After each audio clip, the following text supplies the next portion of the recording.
On October the 7th, 1994, Sarah McClendon, the senior White House news correspondent who has covered 11 presidential administrations, beginning with that of Franklin Delano Roosevelt, demonstrated once again that she has the courage to ask the hardball questions other journalists only dare to think. As she confronted William Jefferson Clinton about the Central Intelligence Agency's involvement in nefarious activities set at a remote airport in western Arkansas while Clinton was Arkansas's commander-in-chief, she finally cornered the man who was a co-conspirator in bypassing the Constitution of the United States of America. In doing so, the president was not only forced to address the looming scandal that may impeach him, Clinton once again demonstrated his trademark talent. He lied. Sir, the Republicans are trying to blame you for the existence of a small air base at Mena, Arkansas. This base was set up by George Bush and Oliver North and the CIA to help the Iran-Contras, and they brought in plane load after plane load of cocaine there for sale in the United States, and then they took the money and bought weapons and took them back to the Contras, all of which was illegal, as you know, under the Bolin Act. But tell me, did they tell you that this had to be in existence because of national security? Well, let me answer the question. No, they didn't tell me anything about it. They didn't say anything to me about it. The airport in question and all the events in question were the subject of state and federal inquiries. It was primarily a matter for federal jurisdiction. The state really had next to nothing to do with it. The local prosecutor did conduct an investigation based on what was within the jurisdiction of state law. The rest of it was under jurisdiction of the United States attorneys who were appointed successively by previous administrations. We had nothing, zero, to do with it, and everybody who's ever looked into it knows that. Polk County Prosecutor Charles Blake, the man who initially attempted to investigate the Mena, Arkansas criminal activities, would surely take exception to Mr. Clinton's assertion that, quote, the local prosecutor did conduct an investigation based on what was within the jurisdiction of the state law, end quote. In fact, it was Blake who went directly to then-Governor Clinton to seek funding for his investigation, seeing as how rural Polk County lacked the financial resources to deal with the CIA. When it became apparent that nothing was going to be done on the federal level, that's when I began more actively pursuing it. Prosecutor Black, a Clinton supporter, met with the governor and handed him a letter requesting money for a state grand jury on Mena. His response to me was that he would get a man, something to the effect that he would get a man on it and would get word back to me. And I never heard back. Years later, Clinton said he offered $25,000 to Prosecutor Black's boss to fund a grand jury. But Charles Black and his boss claim they never heard about any offer of money from Governor Clinton. I believe Bill Clinton's an honest, respectable man, and I have to believe that he did that. But the fact is, I never got that word myself. Blake wasn't the only man affected by uncooperative superiors who for some strange reason seemed willing to turn a blind eye to blatant disregard for America's laws. William Duncan, a senior IRS Criminal Intelligence Division investigator, was running headlong into invisible walls that were protecting what appeared to be an open wound in the Department of Justice. How far will the United States government go to protect an operation? Will they kill a case? I think history has shown that that can happen. Did it happen? In my opinion, yes. Duncan, through the Arkansas Attorney General's office, desperately sought funding to continue his investigation into the dark corners of the CIA's activities in Arkansas. But just as Prosecutor Blake had earlier experienced, Bill Clinton wouldn't help. The purse strings funding justice were drawn tight. So Clinton's response to Sarah McClendon about, quote, the state really had next to nothing to do with it, end quote, was another lie. The state, under Clinton's control, helped seal the fate of the Mena scandal by not funding a proper investigation. Even more shocking, when law enforcement failed to shield the citizens of Arkansas from the federal government's reckless disregard for the sovereignty of the state and its laws, a citizens group known as the Arkansas Committee gathered thousands of signatures and went directly to Clinton, demanding he lead the investigation. The results of the civilian effort? Continued lies, deceit, and cover-up. What forces could be responsible for compromising the entire system of justice? Bill Clinton certainly knows. He was the governor of Arkansas who allowed the subversion of his state government by the shadowy forces radiating from the Reagan-Bush White House when ex-CIA Director William Casey began using the CIA to illegally conduct secret foreign policy. This serious breach of America's constitutional authority was labeled by the media as Iran-Contra. This documentary will rewrite this dark period in American history and leave you with a gnawing question: who or what is running this country? Gun running. Mysterious CIA flights. Contra military training. Guerrilla pilot training. Clandestine airdrops. Tons of illegal drugs. Millions of dollars in dirty money. Covert activity in some third world banana republic, right? Wrong. Arkansas, America's own banana republic. The cost of living an exciting life is high. You can't sit in Baton Rouge and go to work from 9 to 5 on Monday through Friday and go to the LSU football games on Saturday night and church on Sunday morning and have an exciting life. That may be exciting to 99% of the population, but to me it's not. And the exciting thing in life to me is to get into a life-threatening situation. Now that's excitement. That was the voice of the late Adler Berriman SEAL, pilot extraordinaire, soldier of fortune, drug smuggler, undercover agent for the FBI, DEA, U.S. Customs, and the Central Intelligence Agency. Barry Seal, who was ruthlessly assassinated in Baton Rouge, Louisiana in February 1986, plays a pivotal role, along with his C-123K military transport plane he affectionately named the Fat Lady, in chronicling the true history of Iran-Contra. This story is about unmasking the deception that was perpetuated upon the American people at a time in the mid-1980s when a small backward state, Arkansas, became the epicenter of a CIA-like operation designed to do an end run around congressional law. A black operation being backdoored out of the Reagan-Bush White House and set in place in rural western Arkansas under the watchful eyes of then-Governor William Jefferson Clinton. We will expose the ongoing cover-up, which has now spanned 3 presidential administrations, a cover-up designed to keep the American people in the dark about the unthinkable, that trafficking in cocaine is justified in the pursuit of national security and foreign policy. This documentary is presented from 2 unique perspectives, from the outside through the eyes of numerous journalists, news organizations, and researchers constituting more than an 8-year effort to get to the truth surrounding the CIA's use of western Arkansas as a staging area for deniable covert activities, and told from the inside through a man who survived the Mena connection and who now, at great personal risk, is willing to set the record straight about the inner workings of the CIA's off-the-shelf, self-sustaining, standalone project known as the Enterprise. This intelligence insider, Terry Reed, has written a best-selling book, Compromised: Clinton, Bush, and the CIA, detailing the inner workings of Ronald Reagan's backdoor foreign policy, mislabeled Iran-Contra by the media.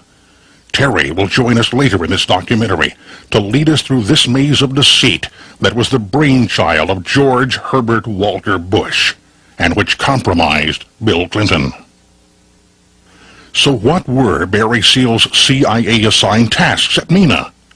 First, the Contras needed guns. Arkansas's National Guard armories had most of the component parts in inventory from which to build guns. All that was lacking was to enlist the manufacturing services of a small clandestine group of trusted Arkansas manufacturing companies, and the recipe would be complete. They would build the critical gun parts that, by law, produce a paper trail from the manufacturer to the end user. Only in this case, per CIA instructions, there would be no serial number stamped into the parts, and no documentation created to leave an embarrassing trail. Untraceable weapons would seemingly appear from nowhere, and Barry Seal would then fly the munitions to staging areas in Central America with the help of his CIA-provided C-123 cargo plane, the Fat Lady, which had a gross weight capability of 60,000 pounds. Second, the Contras needed skilled pilots, pilots trained in the risky and often deadly business of flying slow and heavily laden cargo planes behind enemy lines for the purpose of resupplying the Contra soldiers on the ground in Nicaragua. As we had learned in Vietnam, guerrilla warfare depends upon a continuous supply of munitions, medical supplies, and food being provided to the foot soldier on the ground. The CIA's Enterprise, based in Honduras, had already procured the planes such as the C-123 Provider and the C-7 Caribou. But potentially catastrophic risks were being taken by piloting the planes with American crews. If an accident or a shoot-down did occur, the CIA would have built-in deniability if the planes were piloted by Nicaraguan nationals who were simply trying to liberate their country from the jaws of communism. Being an FAA-certified flight instructor, Terry Reed's role with respect to the Contra pilot training was to train the students in multi-engine low-level operations, giving special emphasis to aerial cargo delivery techniques at night, while in hostile fire environments. Third, Seal was tasked with flying the necessary cash back to Arkansas to sustain the operation. All of the sources of Seal's cash are not yet known. However, a large amount has been traced to the Drug Enforcement Administration in Florida. It appears the DEA was funding the Mena operation with cash seized during drug raids. Were there Contras who relied on the profits of narcotics in order to buy arms and to survive? Yes. It is easy to see how the entire Mena enterprise could evolve into ex-CIA Director Bill Casey's mandate to develop an off-the-shelf, self-sustaining, stand-alone entity that could perform certain activities on behalf of the United States. But what developed as a result of Barry Seal building the machinery to launder unauthorized government money will likely emerge as a money laundering scandal, the likes of which this country has never seen.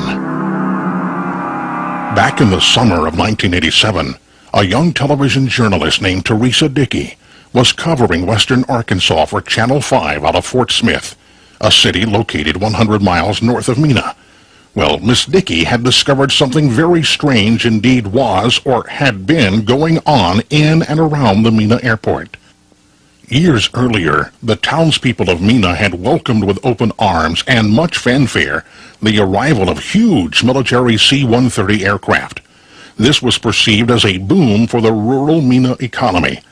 Little did the townspeople realize the Central Intelligence Agency had just selected Mena as the staging area for an unauthorized clandestine operation.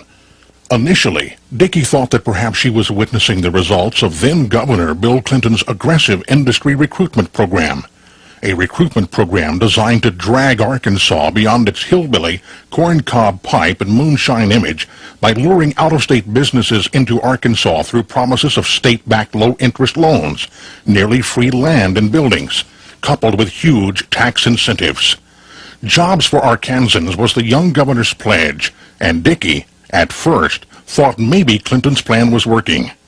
Bill Clinton's industry recruitment plan had worked all right. Its purpose was to attract industry. But what it had attracted and recruited was the CIA, and along with it, covert operations which had been banned by the United States Congress. But what was peculiar about the Mena airport was the level of sophistication found in all sorts of aircraft maintenance operations situated alongside Mena's single north-south runway. Not to mention that remote Mena was the home of only 5,000 people. High-tech aircraft overhaul facilities located deep in a densely wooded region of the Ouachita mountain range. Businesses drawing from a labor pool not normally associated with skilled technicians. Well, All of this made Dickey suspicious. So what had Dickey found in that isolated little burg known as Mena, Arkansas? A town with no four-lane highway access. A town where everyone either knew each other or was related. A town that was harboring a deep, dark secret. The aftermath of a large-scale CIA-like operation that was soon to have a very bright light shone upon it. What had triggered Dickey's suspicion was the extensive security barring access to the airport, as well as the presence of a sea of very large airplanes. Airplanes bearing new paint jobs, foreign registrations, and markings from cities situated long distances from tiny Mena. This prompted her to interview a series of individuals who owned or operated aircraft modification and overhaul facilities at the Mena airport. Dickey focused immediately on why the need for such elaborate security, which included the use of employee ID badges. George Reeb, the owner of a shop that had retrofitted CIA aircraft, responded as follows. Well, you have to tighten up security whenever you're around aircraft because of the safety factor. And I think it's a good idea because, you know, since we're growing so fast, a lot of times you're not familiar with all your employees. And to have badges, you can distinguish who's an employee and who's an employee for another company on the field versus just someone coming in to look around. And you can't quite have that. When asked why he had relocated to Mena from Maryland, Reeb responded, Well, I worked for Fokker Aircraft at the time and was handling used aircraft. And one of the customers told me about Mena, Arkansas, to have aircraft refurbished, and I never heard of Mena, Arkansas before. Dickey inquired about Mena's customer base, and Reeb provided. Had an airplane last week, leave for Australia. 2 weeks prior to that to Australia. We have 2 more coming that are going to Australia. We send aircraft to Europe, all over the world. Reeb's response about refurbishing aircraft from as far away as Australia should have alerted Dickey that something was amiss. The operating cost to fly a large airplane from Australia to Mena would far exceed any savings realized by having work performed in rural Arkansas. Dickey was then able to penetrate the security of Rich Mountain Aviation, the CIA's primary facility at Mena, the very one that had been used by Barry Seal's organization. Dickey was able to film both Fred Hampton Jr. and Joseph Neville Evans, Seal's trusted mechanics, both of whom were assets of the CIA and DEA. Dickey then interviewed Fred Hampton, and again, the discussion centered on the need for elaborate security. The security fence, well, that was something we put up probably about 2 or 3 weeks ago. We put it up in anticipation of our first inspection by the military. Being that these are their aircraft, and they are used as part of this missile defense system in the Marshall Islands. This was obviously a cover story. Dickey would later discover that office employees of Rich Mountain had been asked to believe concocted cover stories as well. This went as far as one secretary being told that one of Barry Seal's planes had been modified to haul porpoises. Dickey's suspicions solidified into reality a few months later. Through the Iran-Contra hearings in Washington, a connection had been made between the Contras and the Mena operation. This prompted Dickey to dig back into the history of the government's clandestine involvement with Rich Mountain Aviation, a company that was surfacing as one that had performed strange modifications to CIA aircraft. A central figure was also emerging, a man named Adler Berriman Seal. This is Barry Seal, a highly publicized drug smuggler originally operating out of Baton Rouge, Louisiana. Since 1978, he carried out one of the largest drug smuggling operations between the United States and Central America. In the spring of 1982, Louisiana State Police warned Seal that they would tail him wherever he went in efforts to stop his operation. It's believed that Seal decided to move his operation out of that state after the warning. It was here, at Rich Mountain Aviation, that authorities believed Barry Seal moved his operation. Terry Capehart owned a business at the Mena Airport, and he remembers when he first met Barry Seal in 1981. Of course, I didn't know who Barry Seals was, never heard of the man, and Freddie introduced me to him. Capehart didn't know of Seal's drug background then, but remembers that this man, Joe Evans, former partner of Freddie Hampton's, brought in one of Seal's planes to Rich Mountain Aviation. Evans declined to comment for TV5 News, saying it's his policy to, quote, keep quiet, unquote. Capehart said he began to see more and more of Barry Seal, especially after the spring of 1982. He didn't suspect anything until the Polk County Sheriff called him in with some troubling information. I came in possession of some information that indicated some aircraft being serviced and stored on the airport here was being used in an illegal international operation. Capehart then began noticing some alterations to Barry Seal's aircraft that he says are common to drug smugglers. That I seen myself, Freddie and Dwayne Hill, which was an employee of Rich Mountain Aviation, changed the end number on one of the airplanes so that they were both identical, and then that aircraft made a flight. If they got caught or somebody was on them or turned the end number in, they can just take the tape, yank it off the airplane's set, say, in Florida, Louisiana, wherever. DEA or an agency comes up and asks about it, they'll say, hey, this is not the end number. That airplane's sitting in Mena, Arkansas, inside the hangar. A former employee of Rich Mountain Aviation also saw unusual modifications and was given far-fetched reasons for them. What Joe had told me that it was going to be used to transport porpoises on. And the other guy just kind of looked at Joe and said, that's a good one. Well, former Sheriff Hadaway says he had plenty of evidence to prove a conspiracy, but in 1984, Seal became an informant for the Federal Drug Enforcement Agency. It was then that the sheriff was told to halt his investigation into Seal and Rich Mountain Aviation. 2 years later, Seal was murdered by Colombian hitmen for his role as an informant. The grand jury is expected to look into the activities of Barry Seal at Mena Airport prior to 1984. Local investigators believe they have a strong case, but have wondered why it's taken so long to come to court. Tomorrow night will show how the covert smuggling of arms to Contra rebels in Nicaragua may have slowed down one aspect of drug investigations by local authorities. As Nikki just noted, her investigation was now turning up evidence that Mena had been a staging area for arms shipments to Central America. Isn't it interesting that a freshman journalist like Dickey was already making the Mena connection? As the Iran-Contra hearing in Washington raged on, the teams of seasoned federal investigators should have been following Dickey because she had also made the Fat Lady connection as well.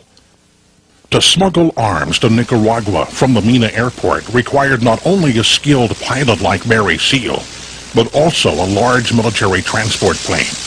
Dickey had learned that Barry Seal's CIA-provided C-123K military cargo plane had been based at Rich Mountain Aviation, and this caused her to file Part 2 of a series. This man, the late Barry Seal, was a known drug smuggler whom authorities believed moved his drug smuggling base of operation from Baton Rouge, Louisiana to Mena, Arkansas in 1982. In 1984, he parked this plane at Rich Mountain Aviation at Mena's airport. I know that one time Mr. Seals was working in it and he had some ropes around it, and we were instructed not to go near the plane while Mr. Seals was in there working. Was informed that this aircraft had been used to smuggle some cocaine into the United States. Then, subsequent to that, some information that it may have been used to in an operation that was used to embarrass the Nicaraguan government. With this information, the former sheriff sought a court order to confiscate the plane in June of 1984. Everything was lined up, but then he received a telephone call from a drug enforcement agency supervisor from Miami named Robert Jara. He finally disclosed to me and asked me not to confiscate the airplane, told me that if I did, that I would just be ordered to give it back to him, that in fact the DEA did have a large financial interest in the aircraft. At this point, Hadaway's investigation into Barry Seal's drug smuggling activities at Rich Mountain Aviation came to a screeching halt. 6 months later, Seal's plane left Mena. The next time the sheriff heard about it, it had crashed in Nicaragua during a gun-running mission to the Contra rebels. Hadaway's run-in with the DEA would have gone unnoticed, except for an April 1987 broadcast on CBS's West 57th Street called The CIA Connection, Drugs for Guns. Do you really believe the government decided to get into the drug business in order to pay for the Contra? The American government. As incredulous as it may sound, I believe that not only decided to get into it, I think orchestrated the whole thing. I need more now. Bring it up a bit. Good. There you go. These two Fort Smith men saw the story and were discussing it in a local bar. An assistant U.S. attorney overheard their conversation and told him his office was working on a case just like that. He mentioned that their office had a case and that in the process of that they had contacted some people in Florida for some assistance, and that another agency in Florida had contacted their office and told them to drop the case, to get off of it. It bothers me to think that a competent attorney's office could be restrained from doing its job. That's what bothers me. These men also say the attorney said the case in question involved Barry Seal activities in the Mena area. The Congressional Subcommittee on Crime has now begun its own investigation into the Mena connection. Tomorrow night, we'll show you how a probe into a money laundering scheme in Mena seems to have gone nowhere. Drugs, guns, money laundering, cover-up.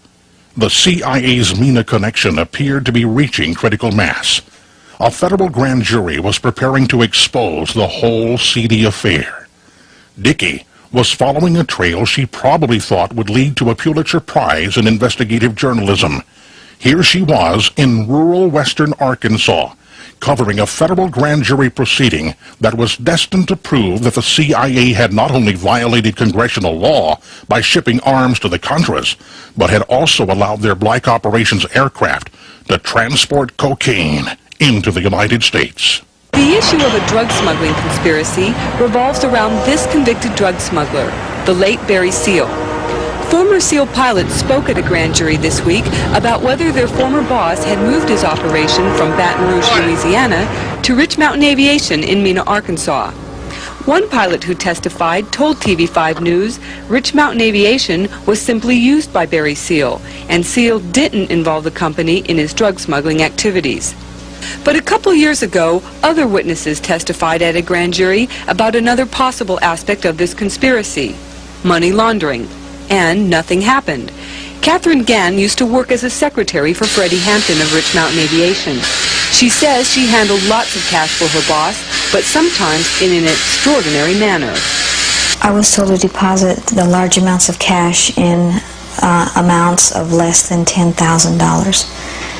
Even if we had $15,000 or $20,000, I would go to two separate banks and deposit less than $10,000 at one bank and less than $10,000 at another.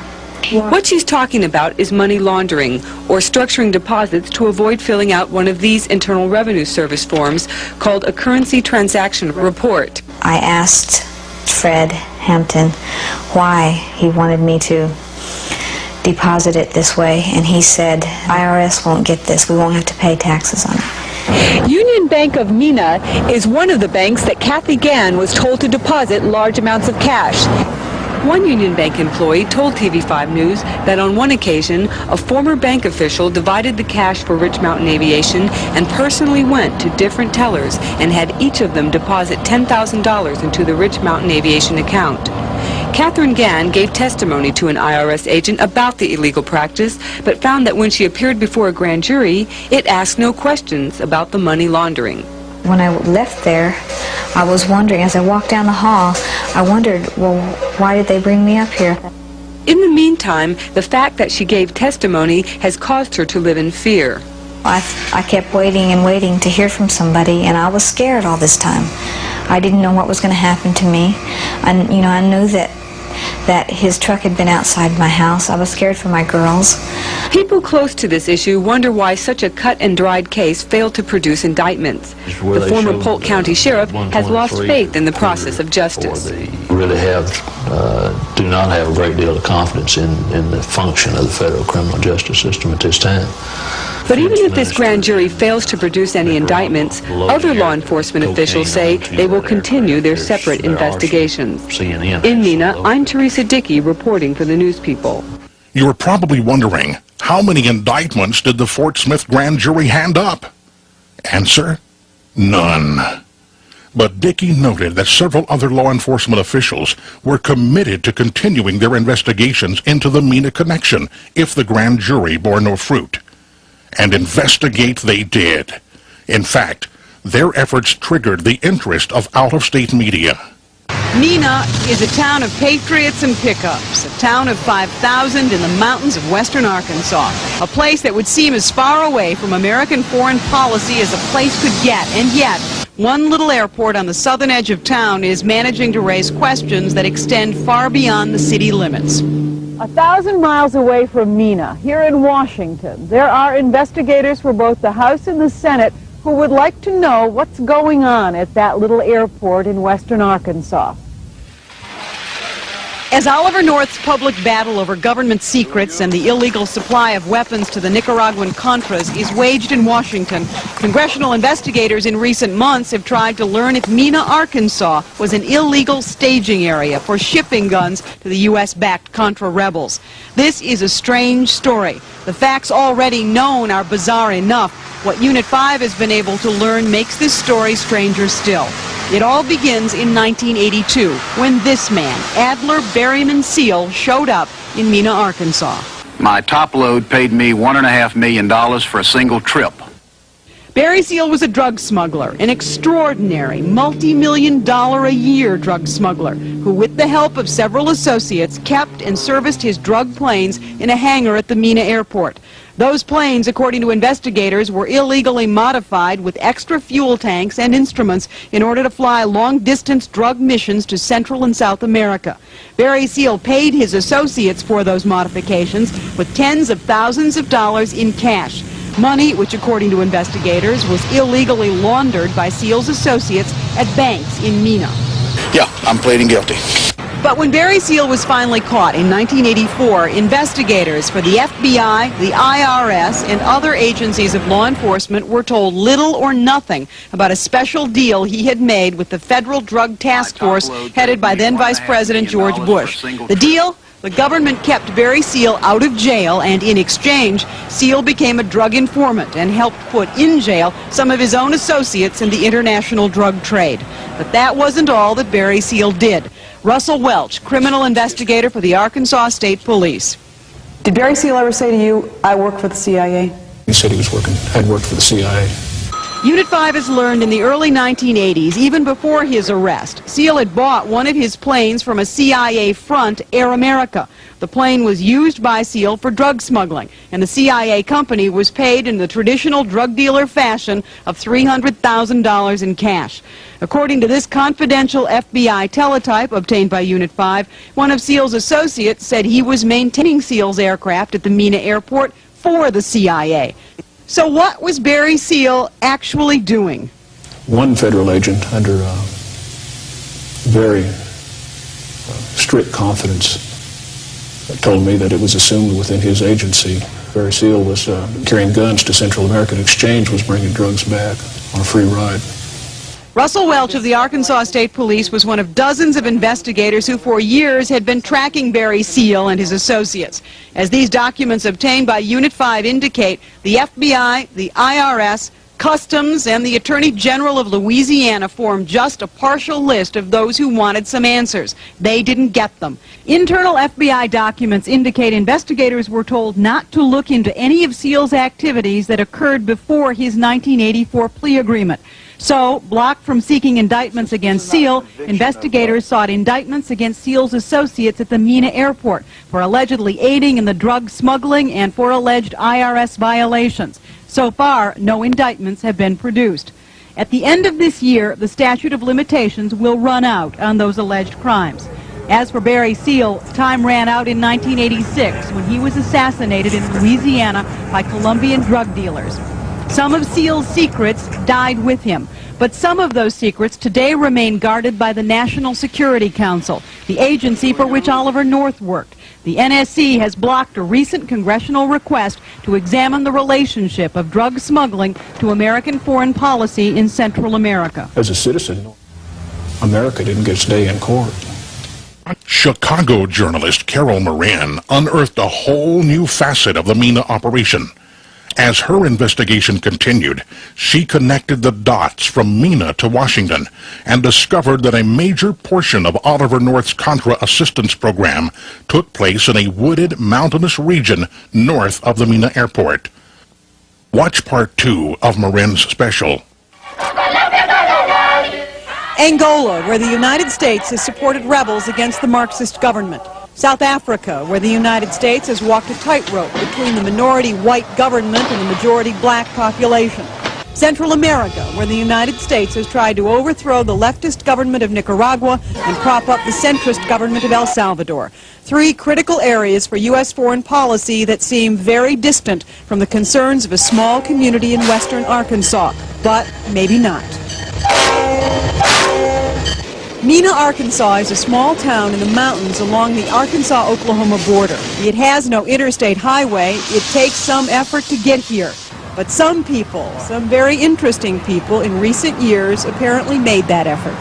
I don't think that there's really anything that we can pin down about them. I believe there's truth in every story. The rumors and gossip surround 2 small airfields. The first is the Mena Airport, where this giant C-130 military cargo plane, tail number N4469P, arrived one day last year. It is a huge plane for a small airport, a plane that originally belonged to the Royal Australian Air Force. Curiously, around the same time, a group of Australians arrived to work at the airport, telling investigators like Russell Welch of the Arkansas State Police some strange things. You've spoken with some of the Australians at the airport, correct? Yes. And some of them have told you they're part of a CIA operation? Yes, it didn't seem to be too much of a secret. An Australian at that time told Welch the C-130 would soon be on its way to Angola, mission undisclosed. Unit 5 has learned of 2 current federal probes at the airport. U.S. Customs in Houston is investigating possible violations of the Neutrality Act, whether or not this plane, considered to be a weapon of war, might be on its way into the hands of South Africa. The second investigation by Arkansas Congressman Bill Alexander probes, among other things, whether or not the CIA, within the past year and a half, contracted with various partners to transport arms to Central America, allowing them to bring drugs back to Mena, with distribution in Miami or New York. The mayor of Mena, Jerry Montgomery, doesn't believe any of it. That's hard for me to believe, that Mena, Arkansas was used. But there's more. Down a winding dirt road, back in the mountains, where even the locals can get lost, resides yet another mystery. Now, this landing strip is a curious thing. It exists in an isolated mountain valley in the middle of nowhere, when there already is an airport just 11 miles from here. So why was 2,700 feet of runway installed here? Why was this landing strip built, and what was it built for? One person who thinks he knows the answer is Gene Wheaton, a former criminal investigator for the U.S. Army, who has done his own investigation. They were training pilots to make night flights and takeoffs and landings of strips that had no lighting, no air control, so forth. Wheaton's deposition came last year in an unsuccessful civil lawsuit against Oliver North and other principals in the Iran-Contra scandal. Oliver North won that battle and now in Washington fights the criminal charges against him. It is a fight over what government secrets should stay secret. In some ways, on a smaller scale, that's the same battle going on in Mena, Arkansas, where investigators from a variety of agencies for a number of years have asked questions of the government and have received few answers. The people of Mena themselves continue to debate whether or not their small town has some ongoing role in American foreign policy. I don't see how it could have been kept a secret. There are definitely fishy things going on, and there's a lot of cover-up. So, in the mid to late 1980s, news of the Mena connection spilled forth. This may lead one to wonder if the media simply dropped the Mena story after the aftermath of the Iran-Contra scandal died down. Quite the opposite. Time and time again, the story would leap into the headlines of predominantly Arkansas newspapers. Arkansas journalists, law enforcement officials, and citizens groups would try in vain to advance the investigations, but an invisible force seemed to be keeping the lid on Arkansas's Pandora's box. Then, in 1992, during the presidential campaign, after the name of Bill Clinton was thrust into the mainstream media, a renewed interest in Mena surfaced as throngs of journalists rushed to Little Rock to investigate the obscure young governor who was seeking the Democratic Party's nomination. Countless reporters dug, probed, and pried into the layers of lies, deceit, and distortions that by then effectively interred Mena's dark secrets. Russell Welch of the Arkansas State Police and Bill Duncan, by then an investigator with the Arkansas Attorney General's office, were interviewed time and time again as the media slowly began to understand that a large-scale, high-profile CIA operation had in fact taken place on Arkansas soil on Bill Clinton's watch as governor. Arkansas Democratic Congressman Bill Alexander renewed his efforts to get the truth out. The truth that even he had been stonewalled as his office attempted to dissect the Mena story. Then, in April of 1992, as the pressure cooker containing the Mena scandal seemed ready to burst, with the resulting steam most assuredly scalding Bill Clinton and destroying his political career, Time magazine came to the rescue. Time's full-page story, which savagely attacked the credibility of Terry Reid and ridiculed nearly everyone associated with the Mena investigation, effectively nailed the lid once again on the CIA's box of dirty secrets.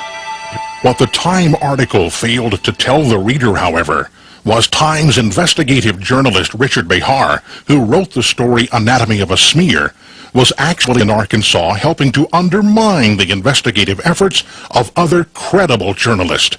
Behar had discovered that the news magazine The Nation was actually corroborating portions of Terry Reid's story concerning weapons parts manufacturing. Through a liable suit in federal court launched by Terry Reid against Time magazine, the following tape-recorded conversation was obtained. In it, Behar is conversing with Bill Clinton's friend Webster Hubbell, who was then working with Hillary Clinton at the Rose Law Firm in Little Rock. In the tape, Behar is alerting Hubbell of an active media investigation into Hubbell's father-in-law's manufacturing company, POM, in Russellville, Arkansas.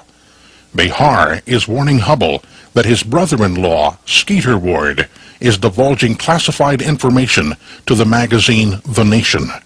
Remember, according to CIA insider Terry Reid, it was POM on the surface a manufacturer of parking meters who was building weapons parts for the CIA through an agreement with Ivers Johnson Firearms, a CIA proprietary company situated in Jacksonville, Arkansas. Well, listen, can I make a recommendation to you off the record? Sure. And this is, I don't particularly want these guys to know that I'm on this story. But it seems to me they're acting a little irresponsibly. The Nation newspaper? Apparently, I heard it through the grapevine, they had an interview with Skeeter. And you shouldn't be talking to them. And supposedly, Skeeter told them that you guys have done exit cones on nuclear weapons. POM. He wouldn't have said that. He knows better. Well, that's just the thing. Yeah. I don't know why it would come back to me through different channels that nuclear weapons. Yeah. Unless the story's taking a life of its own. Yeah. What you may want to do is give a ring to the Nation. Yeah. And speak to whoever's doing the story and clear it up before they put it in their damn newspaper. Yeah. Yeah. But you didn't hear it from me. I appreciate it. I really do. So why did Time magazine use its vast resources to protect Bill Clinton? Maybe the fact that Bill Clinton's friend and former Oxford roommate, Strobe Talbot, who was then Time's editor-at-large, played a role. Did Mr. Talbot receive a reward for short-circuiting the investigation? The perception is certainly there. Mr. Talbot joined the Clinton administration in 1993 and is now the number 2 man in the Department of State. Is it possible that an organization that's perceived as credible as Time magazine is in effect under the control of the CIA? A CIA investigator supplying sworn testimony for the Reed versus Time libel suit after being asked to evaluate Time's article on Mena said in an affidavit he believed the article was an obvious disinformation tool. So, with Time magazine's help, it appeared that Mena would die and the truth would never come out.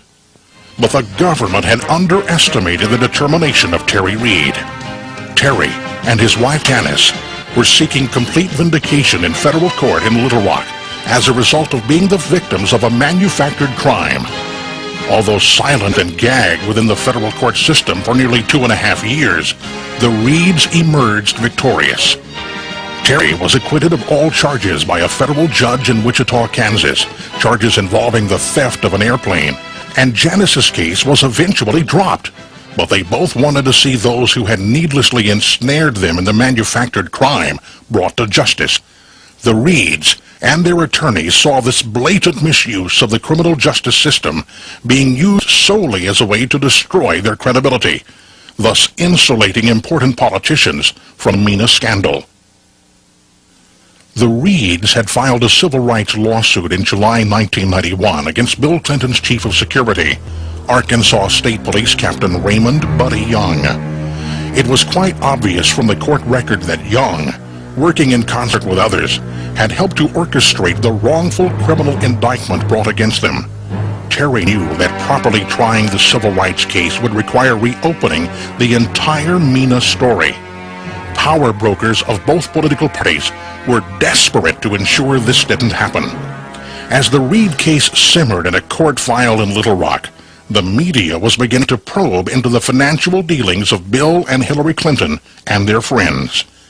By early 1994, a new term, whitewater, would consume the headlines and refocus the media's attention to Arkansas.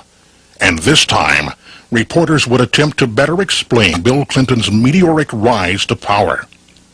Once again, that 4-letter word, M-E-N-A, would resurface. This time, the media would be armed with the information detailed in Terry Reed's book, Compromised. The reporters were beginning to notice a shocking similarity between the players of the Mena story and those of the Whitewater scandal. The connection Reed had made between people involved with the CIA's enterprise and some very prominent Arkansans caused CBS News to do an 8-minute story on the scandal that just won't go away. A civil war in Central America, drug smuggling in Arkansas, President Ronald Reagan and President Bill Clinton, the subject of tonight's Eye on America. But first, a little background. In the early 80s, a war was underway for control of Nicaragua. On one side, the ruling Marxist regime, the Sandinistas. On the other side, rebel forces, the Contras, labeled by the Reagan administration as pro-democracy freedom fighters. A base of support for the Contra movement, remote western Arkansas. Correspondent Bill Plant has been investigating for tonight's Eye on America. 1983, Ronald Reagan was president, Bill Clinton was governor, and little Mena, Arkansas, changed from a quiet town to a center for drug smuggling and reported Contra support activity. In the middle of it all, this man, admitted dope smuggler Barry Seal. He started doing business with the Ochoa family in Colombia, hauling his dope. Arkansas State Trooper Russell Welch investigated Seal's organization. Each trip would have 250 to 350 pounds of cocaine. He stated that he made $1 million in one trip alone. Seal built this hangar at Rich Mountain Aviation at the Mena Airport for his high-tech smuggling planes, used to fly guns to the Contras and more than 20 tons of cocaine into the U.S. over 3.5 years. Former IRS agent William Duncan traced some of Seal's drug profits laundered through Mena banks. We had direct testimony from people who were involved in the money laundering operation. We had testimony from people at banks who observed the transactions. And Barry Seal had another agenda. Pilot Terry Reed claims Seal hired him in 1983 to train Contra pilots at this remote airstrip north of Mena. I was involved in the flight training aspects of upgrading Nicaraguan freedom fighters to make them capable of flying combat aircraft. The airstrip was built by Seal's organization and also reportedly used to train Contra ground troops. In 1984, Seal was arrested for smuggling and was turned by the Drug Enforcement Administration into an informant and smuggler for the government. With help from both Lieutenant Colonel Oliver North and the CIA, Seal pulled off a spectacular drug sting. His own C-123 to Nicaragua, where he took these pictures of Sandinistas helping load Colombian cocaine onto his plane. After the sting, Seal flew the C-123 to the Mena Airport, where it sat for a year. It was later shot down over Nicaragua, filled with guns for the Contras. By late 1985, Agent Duncan had gathered substantial evidence of alleged money laundering against Seal's associates Fred Hampton and Joe Evans of Rich Mountain Aviation. What happened when you tried to make this case before a grand jury? I was never asked to present the evidence to a grand jury, ever. The evidence was in this 24-count draft indictment prepared for the federal grand jury in January of 1986, but the grand jury never saw it. The United States Department of Justice did not pursue the cases, did not present the evidence of money laundering to the grand jury. Former U.S. Attorney Mike Fitzhugh, who handled the Mena cases, says that was because Agent Duncan asked for a delay. I consented to his request that the matter not be presented at the grand jury session meeting in January of '86. Agent Duncan says he made no such request. That is absolutely false. An FBI internal memo from early February 1986, obtained by CBS News, says Fitzhugh was withholding presentation of the indictment, but there is no mention of a request from IRS agent Duncan for a delay. I would have been the last person in the world to have tried to delay evidence going to the grand jury. We asked Attorney Fitzhugh if he was told to delay the indictment by the Reagan Justice Department. There was not any type of pressure or influence put on me or anyone in my office that I'm aware of. For 2 more years, Trooper Welch watched as Fitzhugh's federal grand jury failed to return indictments in the Mena cases. It was a slow realization over a period of time that no, this isn't like any other case. It's not going anywhere. We are wasting our time. By 1988, Trooper Welch and Agent Duncan had given up on the Reagan Justice Department, but not on their investigation. They had hopes that the state of Arkansas could impanel a grand jury to hear evidence of money laundering, drug smuggling, and conspiracy. They went directly to then-Governor Bill Clinton. That part of the story in a moment. Back now with more of our Eye on America investigation of drugs, guns, and money laundering in Arkansas in the 1980s. By 1988, law enforcement officials investigating the case had given up on the federal government, pinning their hopes for prosecution on the state judicial system. Correspondent Bill Plant picks up the story from there. By 1988, almost everyone in Arkansas had heard about Mena. It was here, at Rich Mountain Aviation, that authorities believed Barry Seal moved his operation. There were news reports about smuggling and Contra support activity around the Mena Airport. Congress had begun an inquiry, and the media covered it all. At the Polk County Courthouse in Mena, Trooper Welch and Agent Duncan turned to County Prosecutor Charles Black for help. When it became apparent that nothing was going to be done on the federal level, that's when I began more actively pursuing it. Prosecutor Black, a Clinton supporter, met with the governor and handed him a letter requesting money for a state grand jury on Mena. His response to me was that he would get a man, something to the effect that he would get a man on it and would get word back to me. And I never heard that. Years later, Clinton said he offered $25,000 to Prosecutor Black's boss to fund a grand jury. But Charles Black and his boss claim they never heard about any offer of money from Governor Clinton. I believe Bill Clinton's an honest, respectable man, and I have to believe that he did that. But the fact is, I never got that word myself. But the Mena issue would not die. I don't think that the story of Iran-Contra has yet been fully told. In 1988, Arkansas Congressman Bill Alexander asked the General Accounting Office to investigate connections between the Mena Airport, Lieutenant Colonel Adler North's Contra operations, and Panamanian dictator Manuel Noriega. Alexander says the National Security Council, in this letter, refused to cooperate, challenging GAO's authority and effectively killing the investigation. Then Mena became an issue in the 1990 Attorney General's race in Arkansas between Republican Asa Hutchinson and Democrat Winston Bryant. Sources tell CBS News that Governor Clinton's aide, Betsy Wright, asked Bryant to stay away from the Mena issue. Wright denies it.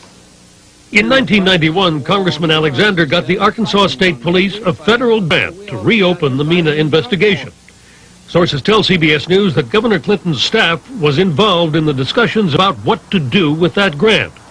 The money went to State Police Chief Tommy Goodwin. That money was discussed around here for quite a while, and we finally said, we'll just turn it back. We don't have anything to spend it on. Well, what happened to the state case? Nothing happened to the state case. A grand jury was never called. It just died. I maintained a certain amount of faith that at some point the problem would be solved. That never occurred. Has not occurred. Has not occurred to this date. Barry Seal's organization helped the Contras, smuggled tons of cocaine, and laundered drug profits through Arkansas. Why did the Reagan Justice Department fail to prosecute? Did Bill Clinton, then the governor, fail to provide leadership and support for a successful state prosecution? The White House says he did all he could. But Agent Duncan, Trooper Welch, Prosecutor Black, and a lot of other people are still looking for answers. In Washington, this is Bill Plant for Eye on America.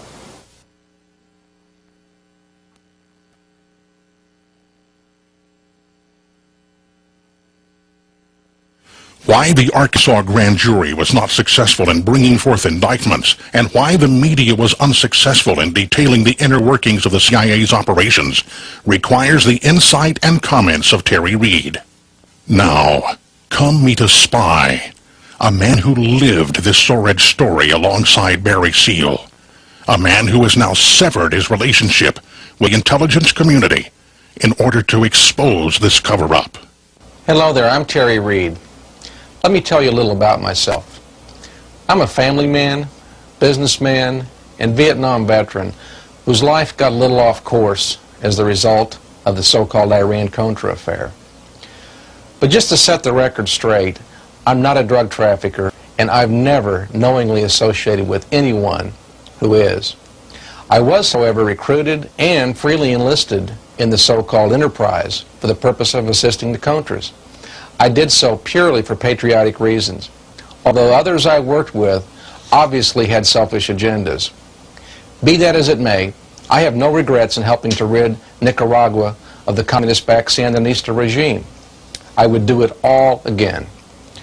I'm participating in the production of this documentary to show you that the real Nicaraguan guerrilla support effort took place in Arkansas through a very sophisticated CIA network set in place by the Reagan White House and monitored by Bill Clinton's gubernatorial administration. I know this because I was part of that support effort. In fact, after viewing this documentary, I'm confident you will conclude that through the efforts of Ronald Reagan's Attorney General Edwin Meese, Phase 1 of the deceit began. Let me explain. By Meese divulging the unauthorized weapons shipments to our enemy Iran, and accusing a lowly Marine Lieutenant Colonel of seizing the reins of foreign policy. Well, that act in itself was a clever diversion. The media went for the bait and immediately labeled the entire fiasco the Iran-Contra affair. But instead of scurrying east out of Washington and focusing their investigative efforts on the Middle East, the hostage crisis, and the diversion of weapons sales profits to the Contras, reporters should have gone west to Arkansas. But why should you believe me? Let me tell you a little about my life within the intelligence community and how a starry-eyed and patriotic young man from Missouri got swept into a world of espionage, secret foreign policy, deniable operations, and deceit. To begin with, Harry S. Truman was and still is my personal hero. I had the very good fortune of meeting Mr. Truman when I was 17 years old, and that occasion left a lasting imprint in my mind. You know, Missouri politics, religion, duty, honor, and commitment to family and community greatly influenced my upbringing. As the eldest of 6 children, I can most assuredly say that my father, himself a veteran of World War II, raised me and my 3 brothers with a clear understanding that we owed a debt to our country, that we had to repay our nation for the privilege of living in freedom. And being raised in Carthage, Missouri, a town of 10,000, a true Norman Rockwell setting, only 21 miles from the birthplace of President Truman, instilled in me a set of rural Midwestern values that I cherish and protect to this day. When my country called during the Vietnam War, I responded. I felt it was time to apply the military skills taught me from 4 years of Army ROTC training. After all, it was Harry Truman who had commissioned the ROTC program in Carthage that I had been fortunate enough to serve as a cadet company commander. After taking the military oath at the induction center in Kansas City, Missouri, our government placed me in Air Force intelligence. Upon graduation from a whole series of intelligence curriculums, I was then handpicked to serve in Defense Secretary Robert S. McNamara's ultra-top-secret unit designated Task Force Alpha, based in the remote northeast jungles of Thailand. From there, the U.S. Air Force orchestrated a secret air and ground war in Laos and Cambodia. Our mission was to be the deniable link between authorized military operations and the unauthorized activities of the Central Intelligence Agency. We assigned Air America the tasks that were just quite frankly too unthinkable for the U.S. military to conduct. Now, this was my introduction to black or deniable activities. In the course of serving 8 years within the Air Force's intelligence community and pulling 2.5 years of duty in Southeast Asia, I met and worked with some of the people who would later surface in the so-called Iran-Contra affair. In fact, it was in Southeast Asia that I met and worked with a man named William Cooper, the Air America pilot who died in the crash of an American cargo plane that was shot down in Nicaragua, October 5th of 1986, the crash that exposed the CIA's efforts to violate the so-called Boland Amendments, you know, the laws Congress passed to limit American assistance to the Contras. But after becoming disillusioned with the peacetime military, I elected to be separated from the military in 1976. I then enrolled in a pilot training curriculum in Southwest Missouri and graduated 3 years later with nearly every available aviation license and rating known. Then, by sheer coincidence, I entered an industry laden with agents of the KGB and those of our so-called ally Japan, who were actually attempting to steal American defense technology.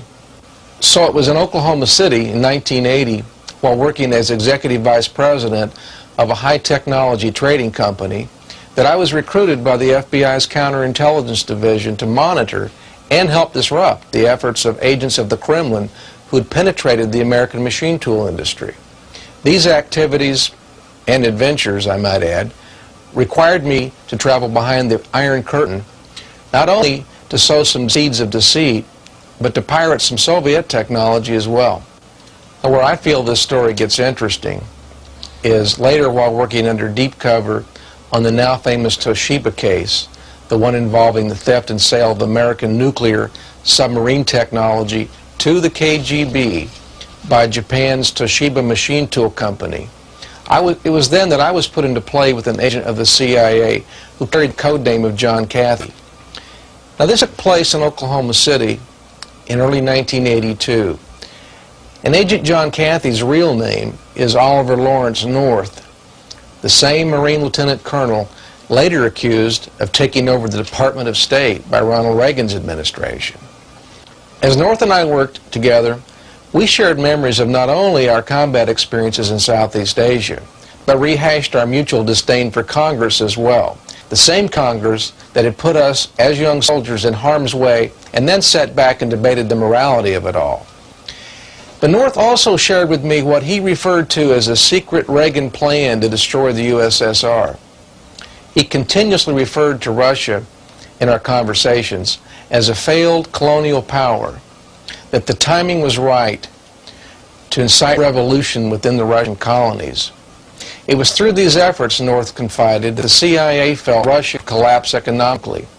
Then North asked if I was interested in helping to deal what he called a death blow to the evil empire that had kept its finger on the nuclear trigger throughout my lifetime. I can say this, I enthusiastically jumped on board what is now referred to as the secret Reagan agenda. It was then, through my rather intimate relationship with North, that I was quietly tapped to support the Contra effort. North arranged for me to be introduced to a man named Adler Berriman Seal. Barry Seal was an asset of the CIA, and the man tasked with setting up the necessary facilities to keep the Contras alive in body and soul, as Ronald Reagan had instructed Oliver North. Now that brings this story to Mena, Arkansas, because it was in Mena that Barry Seal had set up operations to covertly support and modify aircraft belonging to various federal agencies. Hey, but enough about my background. Besides, I'm getting bored just sitting here talking. You know, Barry Seal referred to me, as he did to himself, as a calculated risk taker, and I suppose that sums up the nature of most pilots. I've also been accused of being a rather action-oriented individual, so I've got an idea. Let's leave this stuffy office and head on out to the airport. You know, airplanes play a major role in this story. In fact, airplanes leave the so-called trail of truth that we'll follow as we lay open the Mena connection for public inspection. As you can see, I'm now dressed more appropriate to the role of a flight instructor. This is the way I dressed as I trained the Nicaraguan pilots in near Mena, Arkansas. We're also filming now in the Mall aircraft factory in Georgia for a reason. That reason being the Mall aircraft such as this one, came to bear heavy in the Iran-Contra story. As Richard Secord, Oliver North, and the CIA went shopping for small aircraft to use in Nicaragua in a hostile, very hostile combat environment, they came to the Mall Aircraft Company because Mall had a proven track record and built a very unique aircraft, an aircraft very suited to be used in rough terrain, unimproved conditions, primarily because of what is referred to as a conventional landing gear configuration using a tail wheel in lieu of a nose wheel.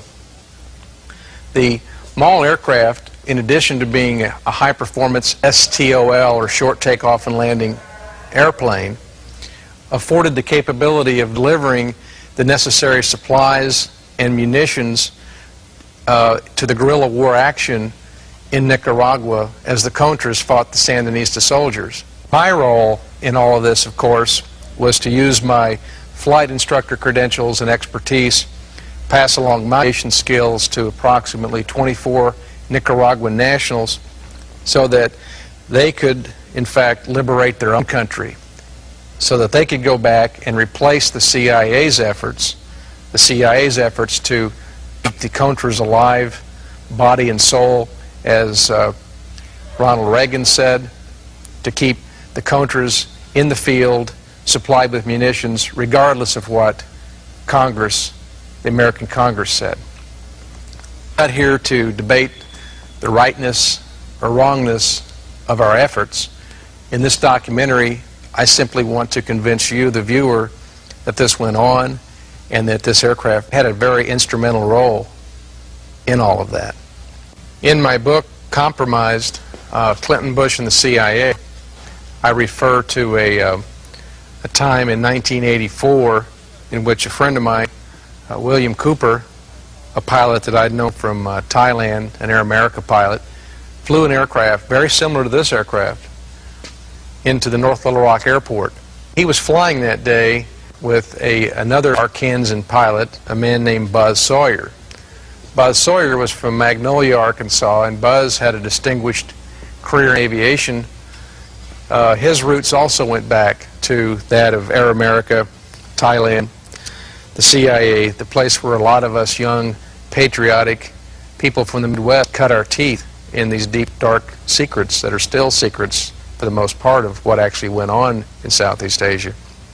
Little did I know that was the last time I would see Buzz Sawyer. In fact, it was Bill Cooper at the controls of the C-123K, the Fat Lady, that was shot down in Nicaragua October 5th, 1986, thus exposing the whole Iran-Contra affair. In the right seat in that C-123K, the fat lady, was Mr. Sawyer as well. I lost 2 friends that day.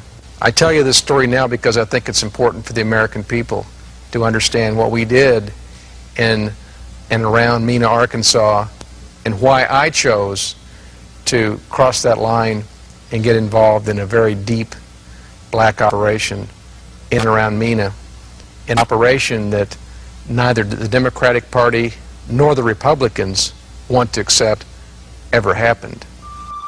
So the Democrats and Republicans don't want to accept the Mena operation ever happened.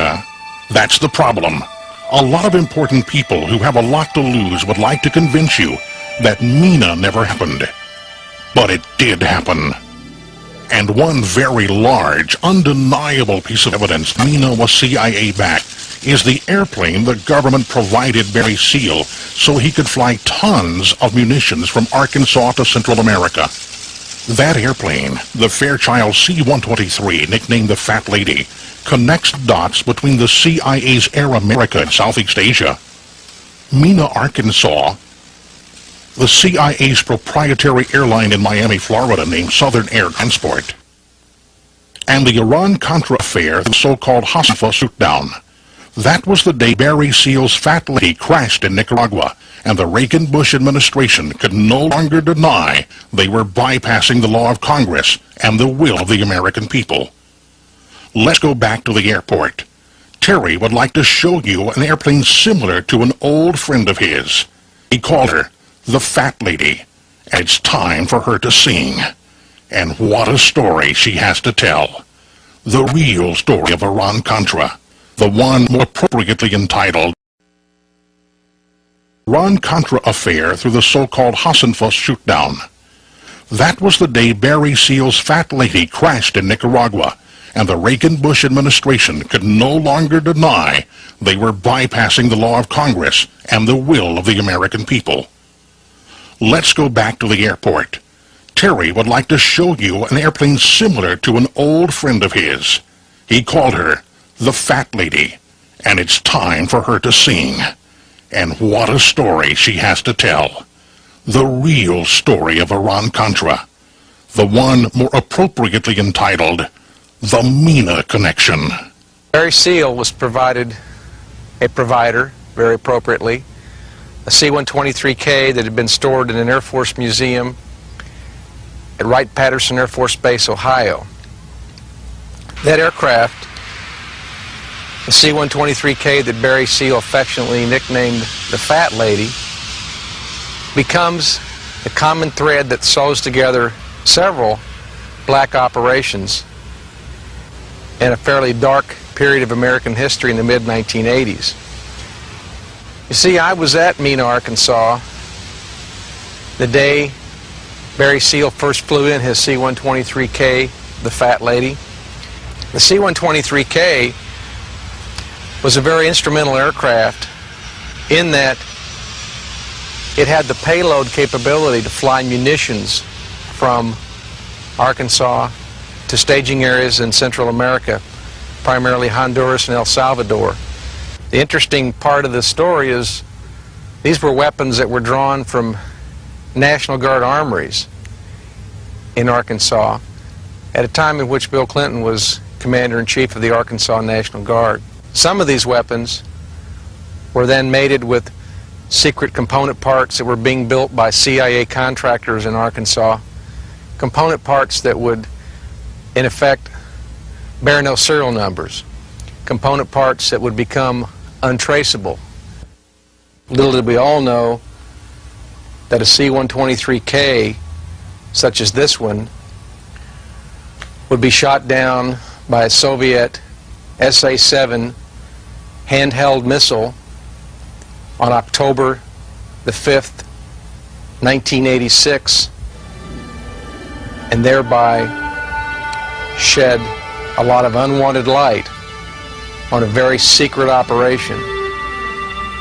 A secret operation backed by the CIA to bypass the will of Congress and supply the Contras in their effort to defeat the Sandinista regime. As you can probably tell, Terry Reed loves airplanes, and flying is one of his passions. His ability to transfer his flying skills to others is why Barry Seal and the CIA hired him.